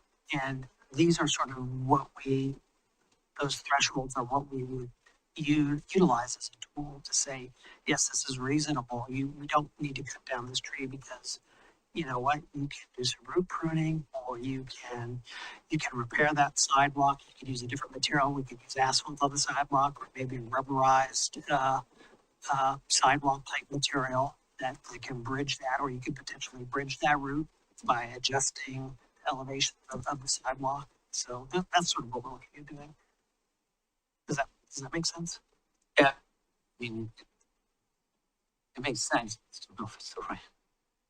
I just have an issue with the homeowner being responsible for city infrastructure like sidewalks. That's not. It's pretty common. Well, I mean, it doesn't make it right. It is common. It's common out here. No, they have to fix the sidewalk. How are we supposed to talk about equity? In the Midwest, where I was, the city maintained the sidewalks and everything within the right of way, right? With the exception of shovel and snow, right? But here it seems like in the Pacific Northwest, sidewalk maintenance and maintenance of trees in the right of way are generally the adjacent property owner's responsibility. Yeah, that's just, and that's a whole other thing, but I can see that being a potential issue. Because I mean, if the price ends up being to where the preservation takes precedent, somebody has to replace the sidewalk. I mean, what's the process for a homeowner to do? I mean, you gotta hire an engineer to come and determine what PSI the sidewalk has. I mean, how do they do that? Well, They'll work with our building services division and the engineering staff there to do a right-of-way permit, and they'll walk them through what's necessary to replace that. Generally, on the sidewalk repairs, we're not looking for, an engineered solution. If there's a unique issue where it does impact a tree, that's where, the building services division and Albert would get, or Alfred would get involved and provide some assistance and guidance. Yeah, I like where we're headed. It's city infrastructure, man. That's not homeowner infrastructure. That bothers me. But I think where we're going is a little more reasonable for people, so. Other thoughts on it? I can have just a piggyback question on that. That's a little bit related to our urban forest management plan and equity in the tree fund. I know we've talked a little bit about how we utilize tree funds to maybe support folks maybe are living on lower or fixed incomes. So say in this case, sidewalks buckling, there's an what's the word, arboricultural solution. I like that. But someone's like, I'm really struggling to afford that. Have we explored with tree board or with staff of kind of making tree funds available as a kind of assistance pot for that kind of work that enables tree preservation? Yes. Legal fees too, in the event that they're sued for our infrastructure failing. I mean, that just sounds. So, for the tree fund, if we work closely with our utility billing, and if anyone is on our low income utility billing assistance program, then if there are permit fees or costs associated with that permit compliance, then we can use that tree fund to help provide that assistance. We've done that on a few different permits. It doesn't come up as often, but that is the threshold that we use it on. And we are, with our current grant from Oregon Department of Forestry, we're now working on our urban forestry equity implementation plan that will, through kind of next year and a bunch of community engagement, help us understand what are some of those additional either maintenance or different programs that we might want to better continue utilizing the tree fund to help do. That will continue to work with tree board on how do we prioritize those funds. So we do currently use it, and we have some plans on thinking more expansively of some other things we can use it for. And maybe I'll just add a couple other things. So in the next biennial budget, what you'll see in that budget book is a separate tree fund as well. And you'll see budget lines right now, the funds from that are associated with fees and fines in our from our tree code. Those are incorporated into the stormwater fund. We have special lines, a special accounting codes that track those dollars. But in the future, you're going to see a separate tree fund budget with like revenues, projected revenues and expenditures. I will also add, we do have a history of where we have gone out. I think it was on 32nd. There was a large maple tree that was in the right of way, and we spent money with to reroute sidewalk and reroute and move a driveway. We shared a cost with the property owner to do that. So it's a bummer that Mr. Smith left because he's been a big advocate for that, just greater transparency on the tree fund. And I think this is a really good move. I mean, we could always share the information, but it's just gonna be a lot clearer to see in our budget as it's called out as a separate fund. One clarifying question. Within 10 feet of your property, you're allowed to cut down any tree, or can you go back to the slide to understand that a little bit? Does it apply differently to heritage trees or larger trees? Yeah, so it wouldn't be for any tree within 10 feet of a dwelling unit. And also just to clarify, this is existing dwelling units, so it's not around our developing new residential housing. But these are for trees that are posing a significant infrastructure damage. And we wouldn't require, some of these other components like potentially pruning or those, other, construction techniques or the arboricultural practices. So it is not a blanket statement, but it is making it easier to qualify for this removal criteria in our code Yeah. when it has that proximity. So this is significant, ongoing, and unavoidable. That means like it is causing damage to the house right now. Not there's a tree within 10 feet of my house that might drop a branch. Is that Correct. correct? Yeah.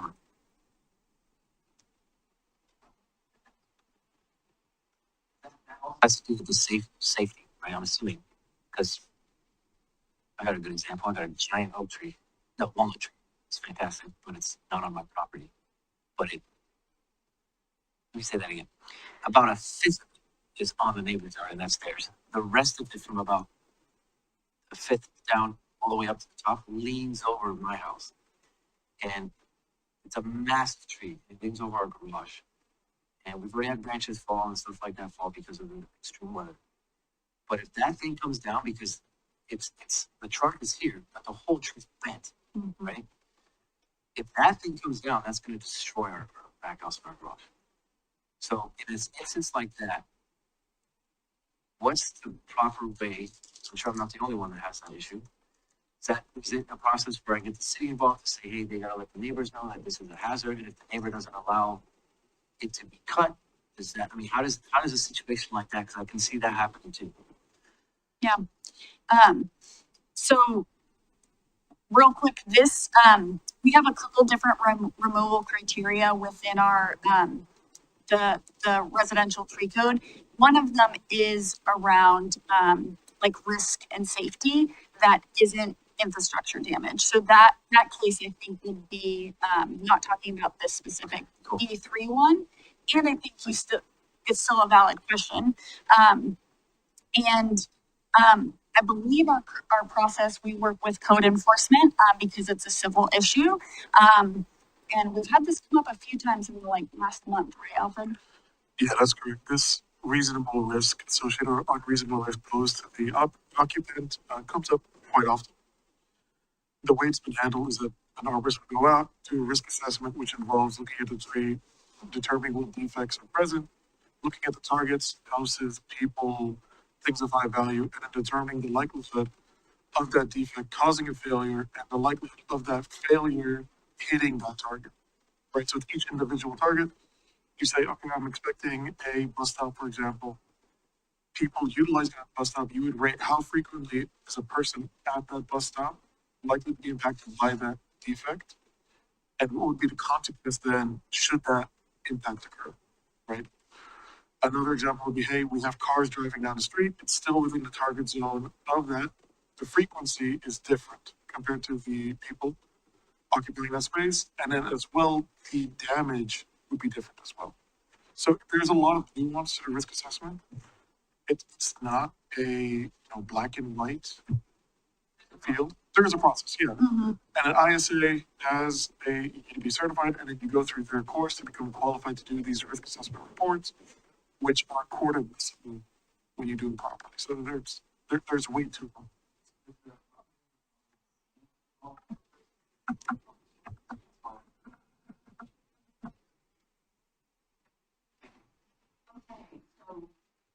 Going back to this, yeah. All right, is everyone okay with the proposals here on reasonableness? Yeah, okay. All right. All right. Nice work, Team Tree. Yeah. That was easy. Thank you. That was easy. Thank you so much. So we'll have some proposed code changes coming up for you guys soon. Code and fee changes. Yes. Are you on the agenda We already? are in January. January, okay. All right. Thank Great. you so much. Thank you. Happy Arbor Day or Milwaukie Arbor Day. All right, so we have 3 things left. We have Milwaukie Bay Park update, we have council reports, and then we have an MRC meeting. Does anybody need a break before we go into those? Are we good? Do you have some? There is some in the vending machine. Oh, you don't know about the vending? Oh, you weren't. It's a drawer in the refrigerator. That's a temporary. You want?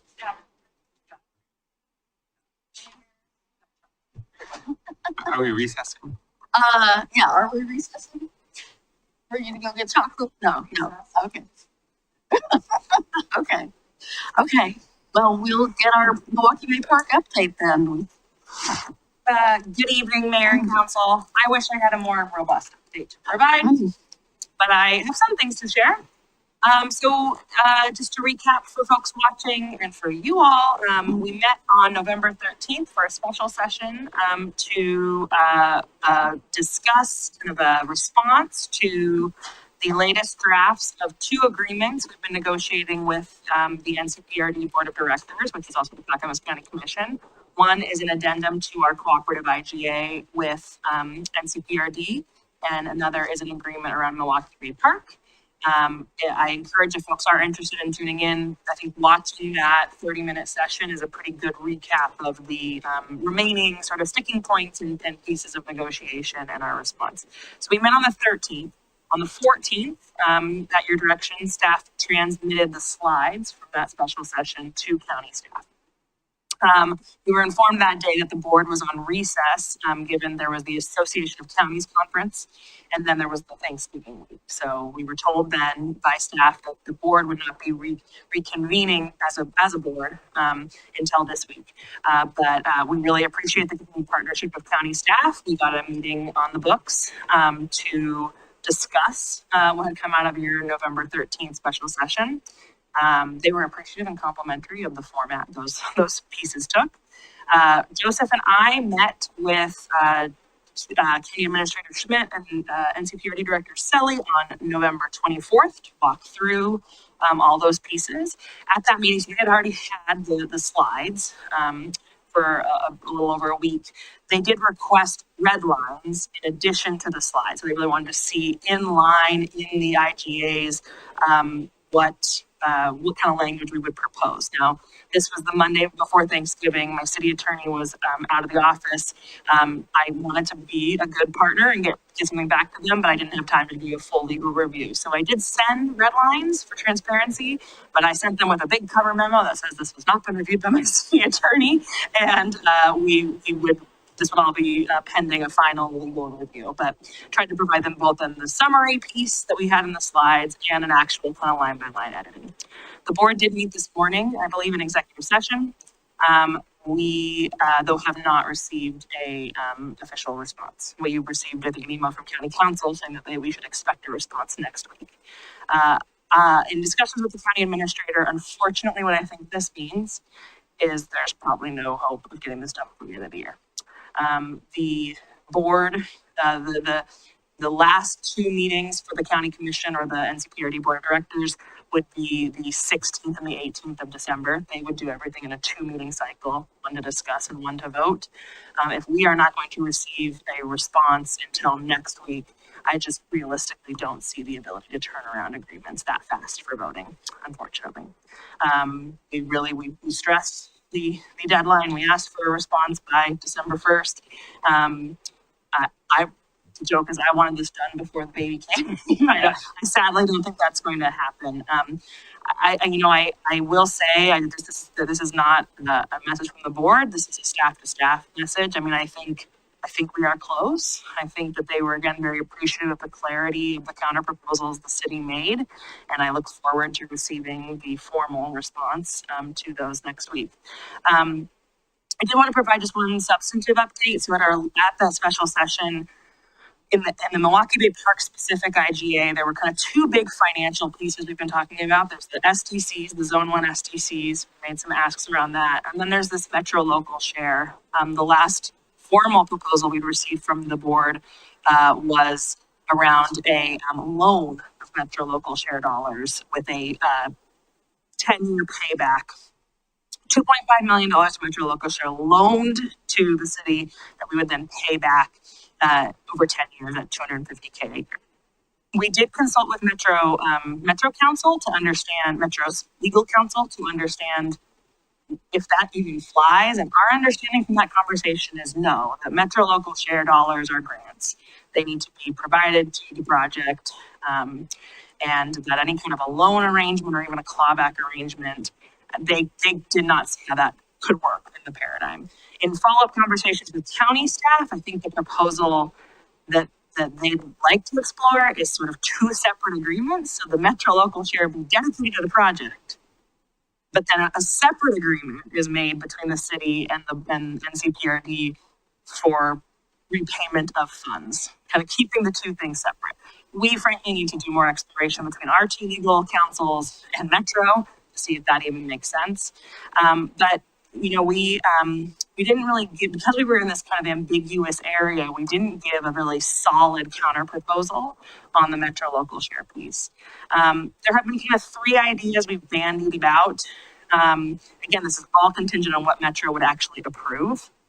But one would be asking for, rather than a 2.5, which is really, I believe, the remainder of their Metro local share, asking for a proportional, like, so the city represents 18% of the district. Do we ask for 8% of that 2.5? No strings attached. This was actually an idea shared by the DAC chair, Mark Elliott, at the last NCPRD board meeting. That'd be around $900,000.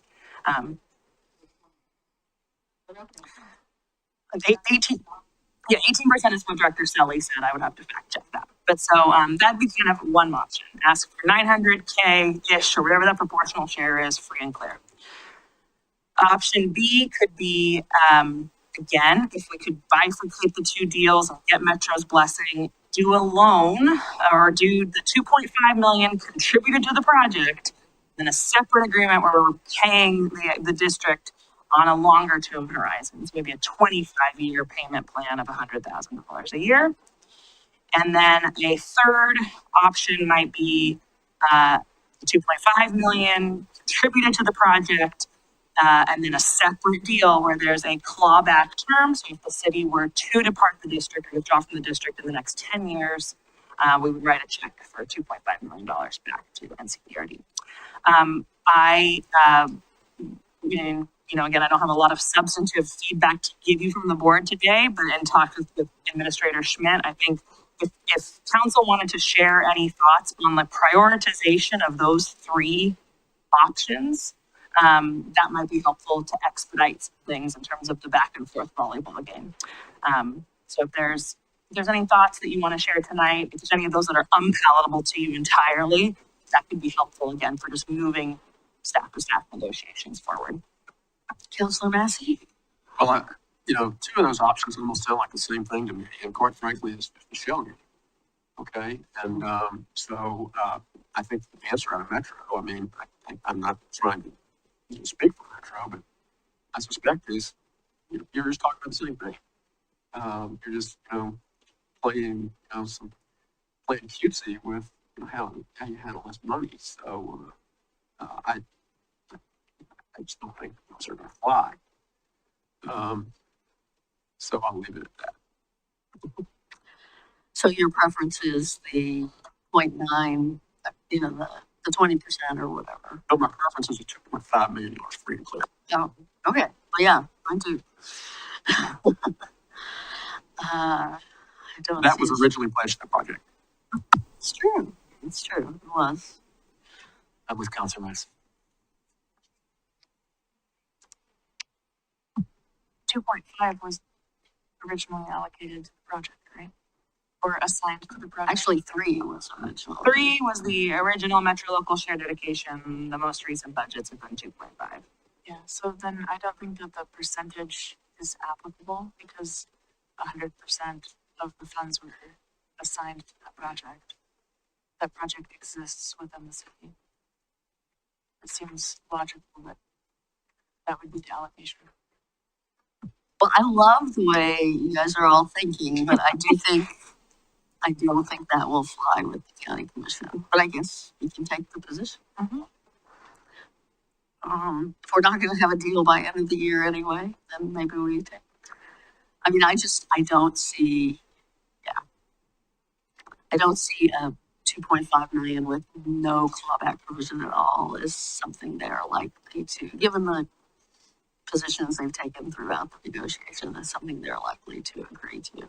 I would agree with you, Mayor, and I think, you know, with the, again, the sort of new landscape here is the proposal that the city take over management of the project as well as maintenance of the park once it's completed.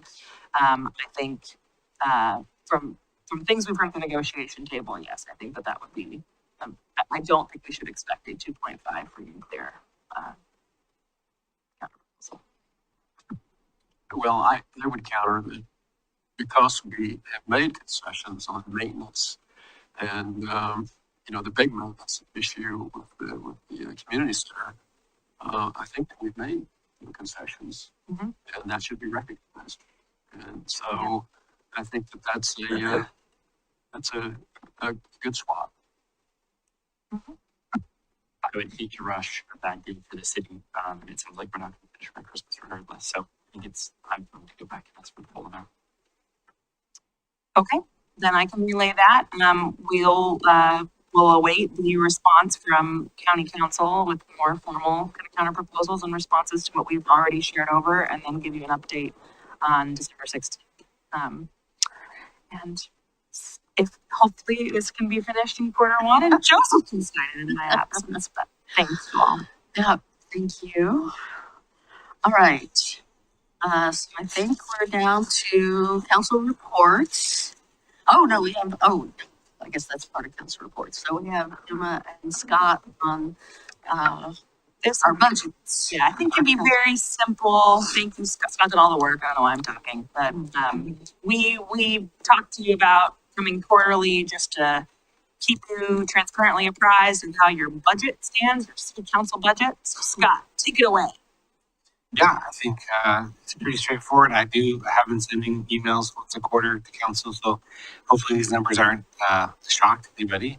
But as you can see, for each of your lines, there's decent amounts of money left to be spent near each of your council lines. And this is for the biennium, so this is essentially about a quarter of the biennium left to half of the fiscal year left to go till June 30. So in the monthly or quarterly emails, I send you a list of all the things that have been spent. These numbers don't include charges from November credit cards if you had those. But yeah. And this is looking at your specific line items, you know, looking at the bigger budget, we're doing fine. We will have increased costs for our security conversations that we've been having. That those are, we can account for those in the existing budget. Yeah, the other budget lines on the council budget are, I agree with Emma, they're doing great, and we're preparing our recommendations for the council's budget, which will come to council in the budgeting process next year. So you do a lot of receipt wrangling, so I really appreciate it, Scott. Thank you. And I appreciate it when y'all send me your screenshots, your camera phone shots of the receipts are perfect. So okay. Any questions or comments? In the past, there has been discussion about how council uses its budget, but it has probably been fairly well aired out at this point. As Mike likes to say, the Oregonian test. Do you want it to end up on the front page of the Oregonian? Okay. You learn about social housing in Vienna. Throwing the water balloon. Thank you very much. Okay, other council reports. I sent everyone a letter to the Public Utility Commission relating to, that came up at the work session, relating to data center. So they're in the course of this, it's not really a rulemaking because they're not a rulemaking body, but this adjudication of how PGE should account for data center, asking to create separate accounting for data centers. I drafted this letter. It's pretty general about, we don't think our ratepayers, be they, residents or small businesses, should be bearing the costs, the other exorbitant costs of providing for new data centers. And so I want to see if folks wanted to sign on to it. I love it. Thanks for putting it together. It's great. Good. Okay, well, that was easy. Good. All right, so Scott, if you can put all the signatures on it, and then I guess you can send it to me, and I'll try to figure out how to get it into the PUC docket. I was spending some time on their website yesterday, so I'm somewhat familiar. Okay, and you wanted to talk? Yeah, I was gonna do a quick response to the folks who came and testified a little bit today. I just wanted to start, we had a lot of people show up. The room was a lot more full back then. Jennifer has started out throughout. And Jennifer, good job being first public testimony, you did great. I really it's scary to come up in front of the dais, click that button and say whatever you brought forward. So honestly, I think we all really appreciate hearing from you. The mayor alluded to this a little bit, but you can go back to the work session and look at some of the other work we're doing around affordability. And I think that the city is making good progress towards affordability. And I really, in large part, that's thanks to the staff who are putting in hours and hours and hours to be one of the leading cities in the region doing affordable work. At the same time, like we heard from the people today, affordability is a crisis. It's something that we need haste for. We don't say, at least I don't say crisis lightly. To me, that implies you have this extreme sense of urgency in responding to it. And I worry that we're missing the mark with our handling the rural program here. I think that there's some confusion about the program. I think that some of the details and the sequencing of the program still are a little unclear to folks. Like we heard today and like we heard from OHCS, that isn't necessarily a barrier to adopting this originating ordinance. This ordinance is just a first step to develop a program. It's not a program in and of itself. I think if we still have questions, I worry that if we wait till March, put together an ordinance, bring it back even later in the spring, we will likely have lost out on funds that are going to go really, really quickly. There's only 50 million set aside for this biennium. And so I just think that haste is going to be really important. There's a 44-unit affordable housing project that we heard from people that's likely dead because of our decision. And that to me is significant. That's 3 sparrow sites right there that won't be moving forward. And that project might not have moved forward anyways. It would have taken time to answer these questions. But I still think that there's work that we can do to try and understand some of the questions that we brought forward. And so whether that's conversation with Canva, bringing forward for kind of a pre-legislative update, whether that's a study session in January, I think it doesn't have to be a formal adoption of the ordinance. I would love for that to be the case, but I recognize that that might not be the preference of the majority here. But there are some technical questions that we can be asking now to try and speed this process along. And I think we owe it to the people in the city to really have this haste when it comes to affordable housing. I think I'll leave it there, but I appreciate, I'll echo the sentiment again. This is an area where I think maybe I disagree with 4 of you, maybe just 3, maybe not even that. I still really respect the work that we all are doing here, and that's why I say call back to the other affordable work that we're doing. There is work that is happening immediately, and we might not disagree on all, or we might not agree on all of it. But I appreciate it. Thank you. Anyone else on that topic? Okay. So, a couple of things. First of all, I want to say that I appreciate everybody who came and everybody who testified. I understand that that's not an easy thing to do. And I appreciate the amount of support that this program has. And the amount of people that actually want to see affordable housing be built. What I don't appreciate, though, is the misinformation that was brought on the part of the developer, Mr. Fisher, in a lot of ways. And I think he was misinforming the public before they came here to testify. And I don't find that appropriate. I think more transparency is actually what we should strive for. So when Mr. Fisher basically said what he said about the meeting we had, I, myself, the council president, Mr. Fisher, and OHCS, the same OHCS group that came to our meeting. And again, they're the ones that gave us the misinformation. If it's misinformation, right? It came from OHCS. It didn't come from us. It came from OHCS. In that meeting, I was very clear. I was very clear. And I'll be clear again that I am not against this program. And I think the majority of us are not against this program. What we are against is putting together a process for a specific individual. That's what we won't do. We're not going to be bullied or forced or lied on so somebody can turn a profit. I'm not gonna do that. In that meeting, and I don't know why he didn't mention that you were in that meeting too, because you were. In that meeting, what he said, what WCS had mentioned, is not true. They did not say that. They did not say there's no burden on the city. They did not say they didn't understand why we need 2 FTE. They actually said that there's some clarification that needs to be done. And correct me if I'm wrong, Council President, you can stop me anytime. So I get this is politics, but let's not bullshit, okay? Let's be transparent, let's be upfront, and let's tell the truth. That was not the truth. That was a lie. Unacceptable. And for you to try to misrepresent what this council, A, has done, B, is doing, and C, will continue to do, and then use that to gather people to benefit you and your project, I am not okay with that. And I don't think the people would be either.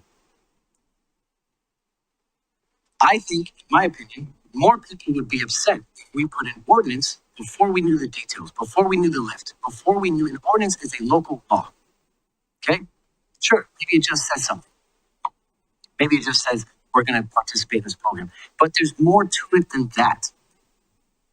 And all we wanted as a council, as a responsible governing body, was time to answer those questions from the state. I even met with Representative Gamba, who helped put this program together. And the very questions I had asked him that I asked on the phone on that meeting with Mr. Fisher, okay, was questions that Representative Gamba even said, that's a good question. We might need to revise some things. So nobody's saying no to affordable housing. We've been building affordable housing before Mr. Fisher got here, first of all. Second of all, since I've been on council, I have pounded this table for affordability. I have used my own life experience, my experiences of my fellow Milwaukeeans to advocate for these things that we are doing. Okay? So let's clear that up right now. Now, what I do want to say that is the truth about that phone call is what Mr. Fisher said. And again, Council President, you can stop me at any time. When I asked him, why in such a hurry? What benefit? How does this hurt your project? Because if we put an ordinance, it doesn't mean he gets the money right there. We still have an IGA, intergovernmental agreement that needs to be done. That is not a lie. We still have multiple people to speak to. There's processes that this takes place in. Those are not lies, those are truths. If you don't know, if you aren't privy to the behind the scenes of the city, sure, to you, it might feel like it's not that hard. But it is in a city our size. We do a hell of a lot here. Okay? So, the question I asked him about if this is how this is going to affect him, all he said was that all this would do was put him in the front of the line. Okay. Front of the line, that's fine. But you still don't get money until everything else is taken. So you'll be in front of the line until a project that a city that's already established with these buildings and with all the 8 different things you have to do for it jumps in front of you. You're only going to be in line until the shovel-ready project jumps in front of you. And as far as I understand, based on that same conversation we had with OHCS, correct me if I'm wrong, but the only city, because they like to use, we're going to run out of funding. They like to use that as a reason to get everybody riled up. The only city that has put forth an ordinance is Coos Bay. That is it. That is it. And if there's another city, forgive me if I miss you, but there ain't 10 or 20, there aren't cities lining up on the door. As a matter of fact, there's a lot of cities that have similar questions to what we have. Does the public know that if the developer bails out, the city's on the hook to pay the state back? Not the developer. Not the developer. Does the public know that after the house is sold, the homeowner's on the hook? And if the homeowner, because those taxes that the homeowner pays, doesn't come to us, it goes to pay back to them.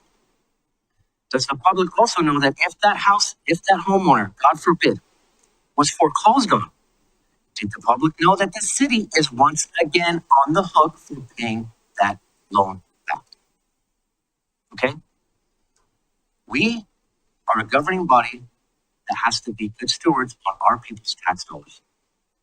To just sit there and say, sure, we'll take every risk necessary, when we just had a budget committee meeting telling us that we're coming on another cliff in about 3 to 5 years, is irresponsible. It is irresponsible to do any of this prior to knowing what the facts are. That is our job. That is why we were here. That is why we were put here. So I just want to clear the air because what he said was a lie. OHCS actually had a little bit more questions too about our city and how it's going to affect us. We can't look at Portland. We don't have a housing bureau. We don't have 1 million people regionally. We just don't. We have 21,000 people here. And we have done more on affordable housing than any other city in our region. And you can take that to the bank. So that really frustrates me.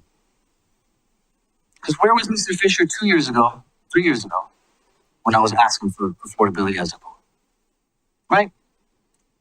So the next thing I'll say, and probably the last thing I'll say, is the press release.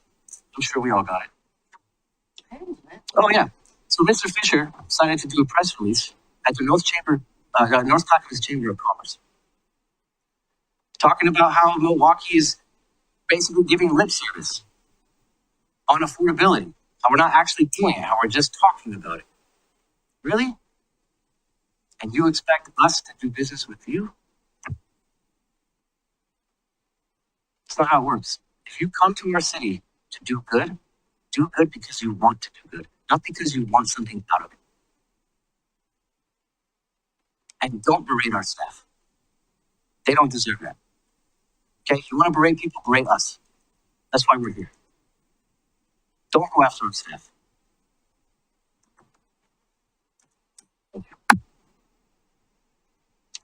Thank you, Counselor. Very passionate words.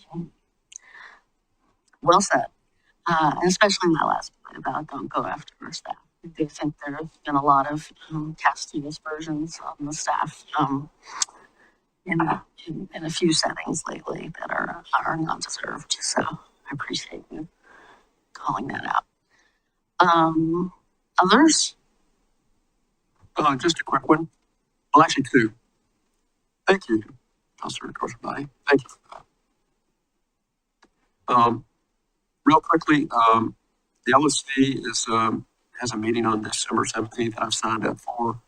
I normally wouldn't go to the regional president's meeting, but the topic is the LSC's research and proposals going forward for a new revenue model for the state. Okay, so they've done a lot of research. They have some ideas about how to go forward. But the thing that really got my attention in the announcement was that they're calling for a unified effort by the cities in the state to bring this forward. And I've been saying this for a long time. We can't be a voice in the wilderness. We have to be a unified voice on this. And so I'm going to go and try to find out as much as I can about this and sort of gauge the response and support by the other cities. So I'll have that. I guess it'll be in January now, because the meeting's on December 17th. Yeah. Great, glad to hear you're going to that. Thank you. Anything else from anyone? Because we do still have an MRC meeting, so no pressure. Okay.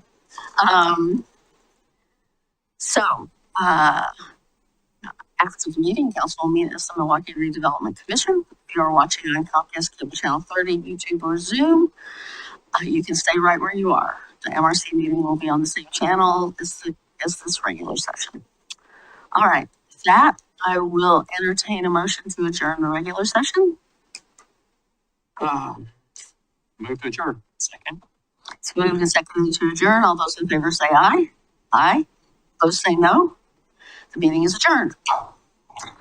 And now I call the Redevelopment Commission meeting to order.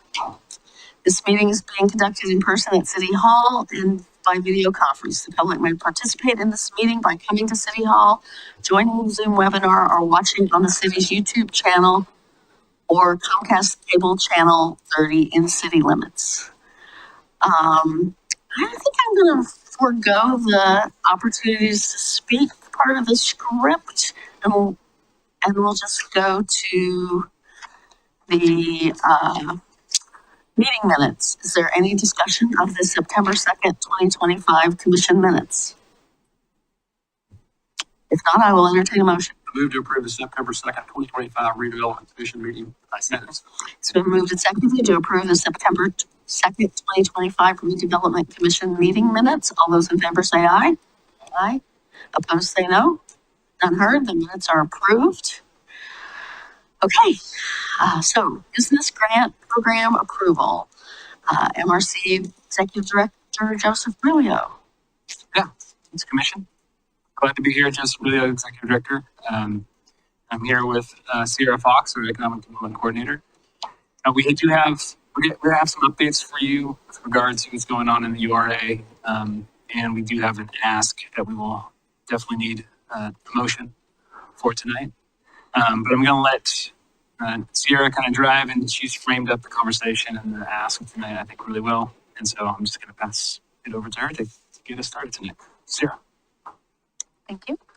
Okay, so first up, I'm going to give you a quick grant program update overall, and then we'll get into the action item, which is grant application number 2025-11.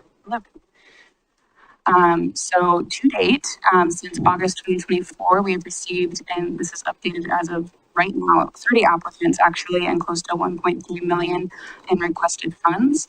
I have put a star next to the applications we've received since the recapitalization in August.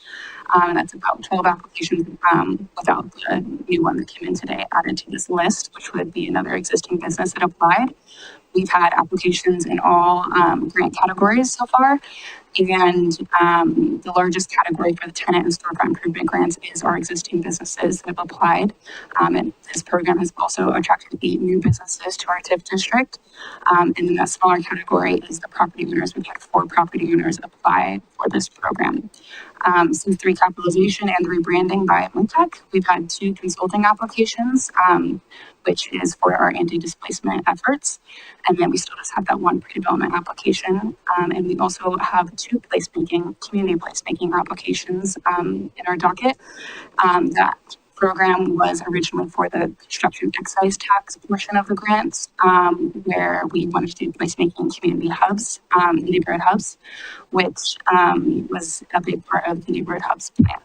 And because the URA plan supports, has a goal around a sense of place, creating a sense of place, we've offered that in the URA area as well. And so there, 600,000 was expended in the first round, and we've had over 600,000 already requested in the second round. And then a big portion of that is the grant that we're going to be discussing tonight. And that is at 10909, 10921, and 10933 Southeast Main Street. There's a typo on this side. It's Monroe and Main. That's the corner that it's on, not Jefferson. And so this is known as some the Rexall building, some the Ward building, or the Collectors Mall. Harry's Pharmacy is what a lot of people know it. That one I don't hear as often, but yes. And so a big key part of this project is they're converting it from 4 suites to 8 suites, and they're applying for tenant improvement and storefront improvements for each suite. So that brings me to why are we here tonight? Why are we seeking your council action? The staff recommended that they submit a comprehensive and consolidated application, since this is a large and catalytic redevelopment project. And because of this consolidation, the request exceeds the signing authority of the MRC Executive Director. And I did want to just start off by framing the conversation with the action that will be happening at the end of these slides, but we'll go in more in depth into the project itself.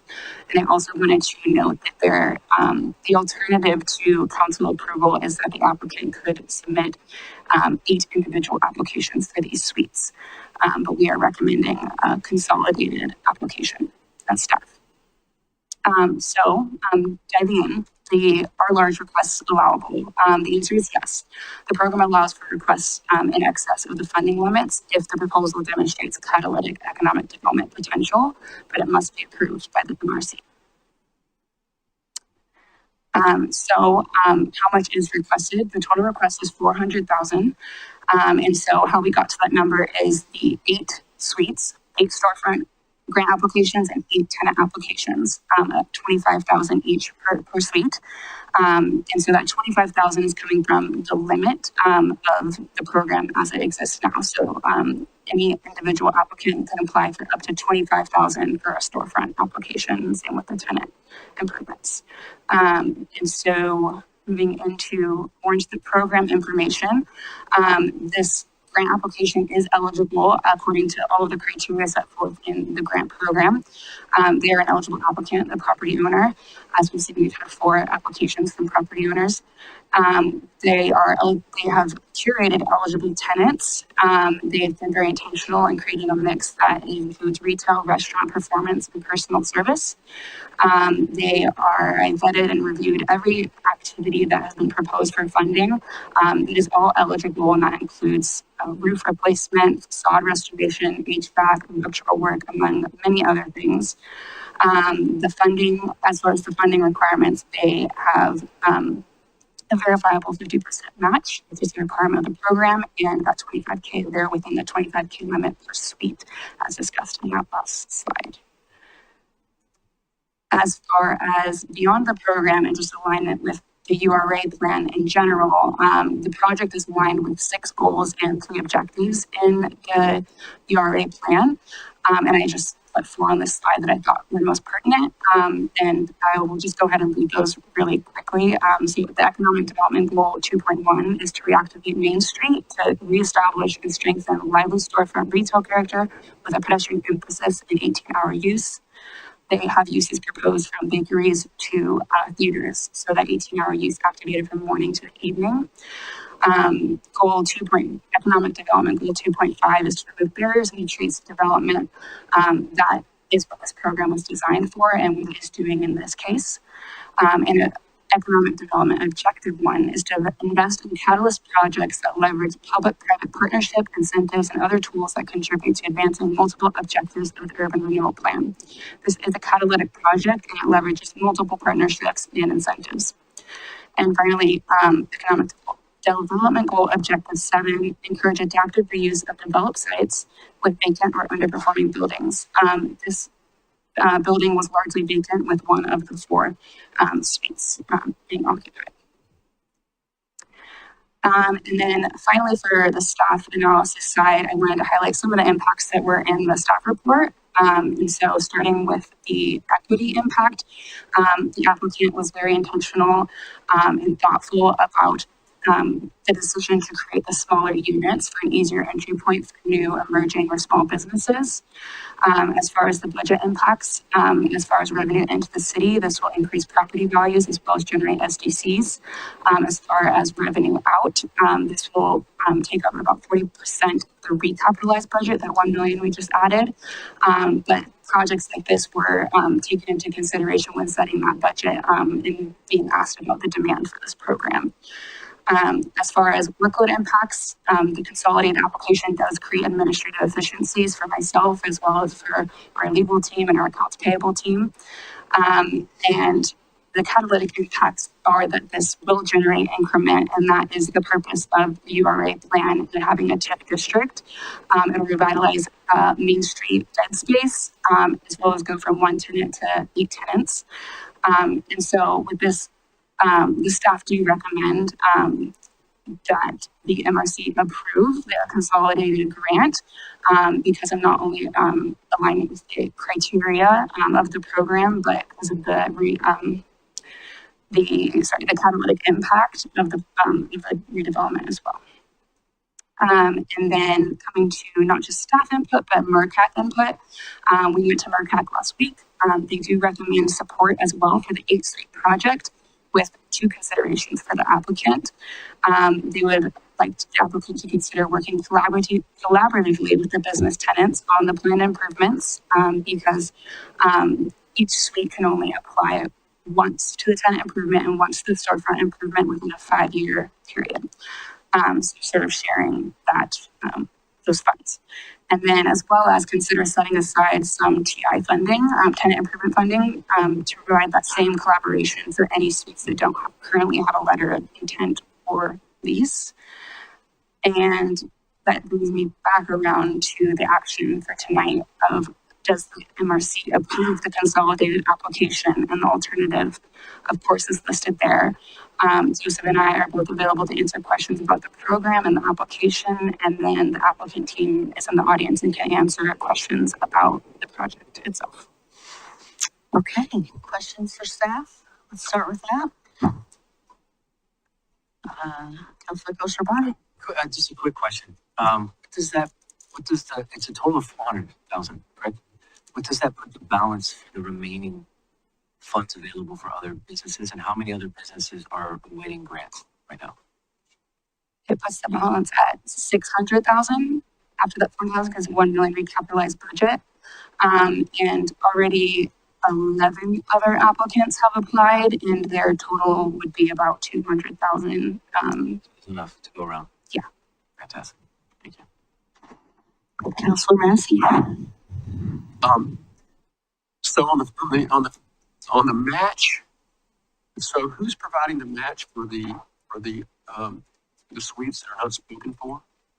The applicant is providing the match, and that is the property owner. Okay, so the landlord. Yeah. Okay, thank you. Council President. If these 8 applications were submitted individually, you would approve them all with your signing authority? Yes. And they only submitted 1 application at the suggestion of staff? Correct. Okay. Yeah, correct on both cases. Well, to me, this makes sense. It seems straightforward. I appreciate you working with businesses trying to work in Milwaukee to do so. We're actually, one, was the proof on that, but also being smart with your time. So I appreciate that. So you told us they had, it was 3 street addresses, but it's being reconfigured into 8 suites. So will there be 8 different addresses? There'll be new addresses assigned to them? Yeah, I assume so. And we might get to a place where the applicant is better suited to answer some of these questions. Well, my second question to that is, are they paying 8 sets of SDCs? Yes, I think the short answer is yes. Okay. But it also depends on the floor plans, the fixture counts, and also the type of SDC. Sure. I get that the different spaces will have different amounts of SDC. Sure. Okay. And I did have another question I wanted to ask the applicant, but any other questions for staff? Not necessarily a question, just reiterating some of the comments and the discussion from the CIC meeting. I think for the units that don't currently have tenants, that using up all of the tenant improvement funds and storefront improvement funds puts a potential future tenant in a situation of then having to cover all of the costs for fixtures and equipment. And so for very small businesses that are just starting out or don't already have equipment that they can move in, this may make the suite less appealing because it'll be too cost prohibitive for them to move in. So I think this is not necessarily a question to the staff, but rather maybe a plea to the property owners to speak to that a bit in your responses, and just an effort to communicate some of the conversation from the advisory committee table in terms of using these funds for small businesses and businesses that struggle to come into Milwaukie, all ready to go. This would include something like, another restaurant or something along those lines that might need to install a hood. So none of this is, of course, to say that it's not the CSU didn't appreciate the work of the applicant or the staff in putting together this packet, but just the fact that these normally come in from businesses and you get to see through their vision how this whole thing kind of like how it unfolds. Things like what the color of the outside of their building looks like, the signage that they choose, the fixtures that they choose, all of these sorts of things. I think it just put it in another category, perhaps inadvertently, you know, to be thinking about these things as being built out as ready-made. And I can see the benefits on either side. So I just wanted to add those thoughts. Hopefully the property owner would be able to refer to a few of those things in their comments. Thanks. Okay, any other questions for staff before we hear from the property owners? Not seeing any. You guys want to come on forward? I just hit the little button so that you get the red light.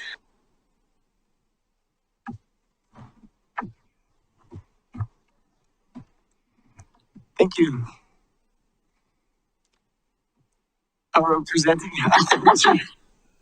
I mean, I guess, yeah, there are some questions. If you have introductory remarks you want to make, you're welcome to make them, or otherwise we frame these things as questions. You can start by introducing myself or ourselves.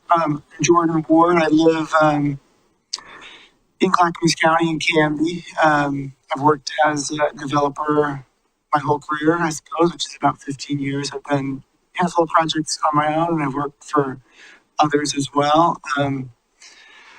I would like to say that the short amount of time that I have spent in Milwaukie has been amazing. I think it's probably the best city that I've worked in, and I've worked in Portland and Canby and all over Metro and Idaho and Washington. So I appreciate you guys. I appreciate the city of Milwaukie, and it seems like everyone that I meet who's from here or who works here is sort of really jazzed on the city, and that's been fun if nothing else. So the project that we've got is Main and Monroe. People call it a few different things. The sellers, people that I bought it from, called it the Ralph Cooper Meat Market because that was the first phase of the building, and I bought it from Ralph Cooper's grandchildren. So its building has never sold. The grandchildren, I think maybe are about 80 years old now, and they'd sort of lost capacity to maintain it, and it was over half vacant and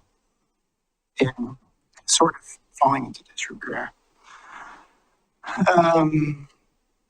So we have split it up into 8 suites. The suites are 1,500 to 2,500 square feet each.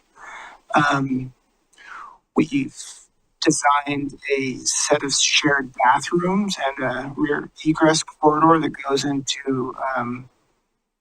onto Monroe. And a couple other things that we decided to do to try to lower the bar of entry for the small businesses that we've been marketing to are we are sprinkling the building that allows for more uses, and there's not too many buildings downtown that are fully sprinklered. We did a new plumbing line, including a shared 500-gallon grease trap, and we're stubbing out grease lines into all 8 of the suites so that they'll be more accessible to these tenants and future tenants that we might get. And then 8 new HVAC units that are high efficiency. We're going to do all new lighting and all new electrical service. I'm sure there's more things that I'm forgetting now, but it's kind of the gist of the project. We've got, I think, we have 5 leases signed. So because citizen of Milwaukie here, yeah, consulting with Jordan on this project. And so we have 5 of 8 leases signed. We have 2 that are in final stages of negotiation that are getting close to signature. So really, we have one last vacant spot that's still open. Yeah. And maybe one comment, just Councilor Davenport, just on kind of retaining some of that TI funds from the grant. I think one thing that I've really appreciated seeing Jordan working with the tenants and potential tenants that are coming in is kind of the efficiencies that are coming with having the grant, I guess, administered in this way on our end, because we have the efficiency of having an architect, an engineer that's kind of on our team, and a mechanical designer. And so having all of these kind of people on our team and being able to offer that to the tenants on our side, so not charging them for them, but actually providing the service to them as part of them signing on, they're getting a much greater value or benefit by having that collaboration. Compared to some other tenant spaces downtown where they have to go find a mechanical designer, they have to find a plumber, when we're kind of doing that work for them in a much more efficient capacity. And so, and we've also conceded certain things like providing TI dollars as well, in addition to some of this custom build out that we're providing for each of the tenants. So we're taking it as far as we can to lower that barrier for them when they come in, because it is difficult, as you know. And most of our tenants have not had businesses before, and so they're really coming in new, kind of wide-eyed, not knowing what to expect in this new adventure that they're taking on. So you'll have one unit that you don't have a signed lease for right now, right? We have 3 currently. We have 2 that are in final stages. Yeah, so we have 1 that's totally vacant. That's being one marketed. that you're still kind of soliciting for. Yes. Soliciting for. Yeah. And so, what type of businesses are you looking for in that unit? Yeah, I think we're kind of focusing on retail. I mean, we're not closing it off to any certain type of businesses, but just to share a little bit about the businesses we have right now, we have, as far as the leases we have signed, we have an improv theater, we have a pizza shop, we have a bakery, we have a salon, and then we have a retail boutique. And so we would like to have a little more retail to have a balance there. Yep. And so we're talking with a soda operator for the soda fountain. And then we're talking with the restaurateur as well. Yeah, I mean, it's great. It sounds like you're working with the tenants, which is great to address some of those concerns we had. I guess what I was hoping is some of the people who are coming from Milwaukie will know about the storefront grants programs, and I just want to make sure. But because if you get this grant, they can't for 5 years. So have you told them that? Yeah, we've had conversations. I'll say there have been some awkward conversations where they come to us and say, hey, we heard about this grant from the city, and then, we say, okay, well, part of the reason why we're taking it so far is because we're getting those grant dollars ourselves. And so that has definitely been part of the conversation. We've been transparent about that with your tenants. So there's definitely no secret. Okay. Because I would hate for them to come in thinking they're going to be eligible for these grants and then find out not for 5 years. So I do encourage you to keep being transparent with all the rest of them as you're trying to lease them up. Other questions for the development team? I guess my other question was, I know you got a state grant, a historic rehab grant. Has that been going pretty smoothly? I mean, you had to jump through some hoops for them. Yeah, there was hoops to jump through. We, so far so good. We haven't submitted a pay application yet, but I think it's all going to go great. Happy to have that. And your match for this 400,000 are you using that grant as part of the match, or are you matching it? The project size is so large. Yeah. That we aren't. I mean, we're matching both these grants again at least once over. So. Yeah. Great. Councilor Massey? A pressing question. What's happening with the John F. Kennedy School? John F. Kennedy's stool is going to stay. Yay. So for that, we're adding a new door to the soda fountain. We're splitting off that section of that big suite, and it'll be about 1,000 square feet with its own front door. And they're gonna probably put a new countertop and maybe reupholster those stools, but, yeah. Awesome. Well, I know people will be excited to hear that. Council President? When it gets past 9:30, we tend to wander and take meets. I find a motion to direct staff to approve this consolidated application. Well, I want to cut off other questions. Everybody? Okay. Is there a second? There's not a, it's not. We don't have a script asking for a, so you're just saying move to give staff the authority to approve. Yeah. For the record, can you state the motion though? I move to direct staff to approve the consolidated application. It's been moved and seconded to Direct staff to approve the consolidated application. I'm sorry, can I ask a point of order, Scott? It exceeds Joseph's signing authority. So I actually think they have to move to approve the application and sign it. I could be wrong, but I don't think you can just direct him to do it when it exceeds his signing authority. Approve the application. I'd like to amend my motion. I'd like the motion to approve the application. The consolidated application. What he said, I second that. Whatever it was he said. It's been moved and seconded to approve the consolidated applications. All those in favor say aye. Aye. Opposed? None heard. It's approved. Congratulations. I can't wait. It's so cool. I'm over here fangirling. Yeah, we're all looking forward to seeing it. I do have one other update. You all are doing a great job. I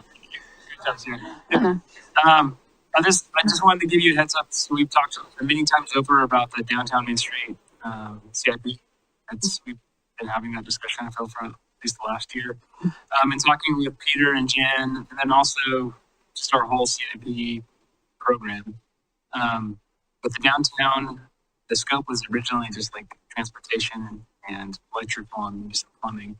But the scope has increased because we're realizing there's a lot of infrastructure even deeper as far as like sewer, stormwater, and water that also needs to be addressed and that we should address while we're tearing up the street.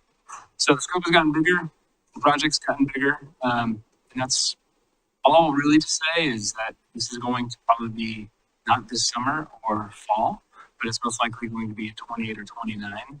Or not even 27, you're saying. Yeah, right. It's It's not only just the scope, but it's also considering if we do move on Milwaukie Bay Park, if we do move on Kellogg, the amount of disruption, especially when we're providing a lot of investment into building out storefronts and getting downtown really going. The amount of disruption that project will create on a block by block basis is just, it makes sense to maybe wait, let things cook a little bit longer. So you'll hear more about it through the CIP part of the budget process, but I just want to give you all. And that includes like doing a crosswalk in front of this building, which is desperately needed. Right. Yeah, there are elements that we've been talking about that can be extracted. There's small pieces. Yeah, this is really us just trying to walk our talk. We've said we want to make a realistic CIP. We have an economic development goal, and yes, this project will help economic development, but I think I'll just speak for myself, there's nervousness of, we've created such great catalytic momentum. I don't want to kill it with a year of construction downtown. And so all of those things, we wanted to be transparent that this is what we're talking about at the staff level as we scope out the CIP. And again, hopefully, another big construction project happening on the other side of McLaughlin with the park. So we just want you to be blindsided in February if we brought this forward that way. We deal with this with the MERPAC as well, because this is a significant CIP project for the URA, but wanted to just kind of daylight our thinking on that, answer any questions you've got, and we'll bring it forward in February as part of the overall CIP. But I think there's pieces we could maybe spin up, like, yes, striping a crosswalk, doing a traffic break for that needed to be easy. The Hadley plaque, we're not gonna delay that for 4 years. There's things we can still. Okay, no questions on that? All right, well, we got it under the wire. Before Scott told us we had to do a motion. Scott told me the MRC can go all night.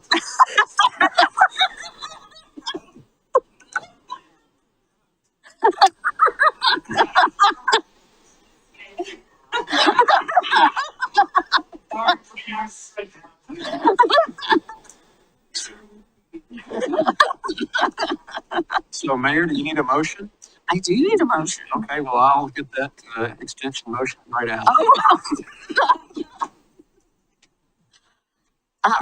Move to adjourn the commission meeting. I'll second. It's been moved and seconded to adjourn the MRC meeting. All those in favor say aye. All those opposed say no. Meeting mission is adjourned. Good night, everyone.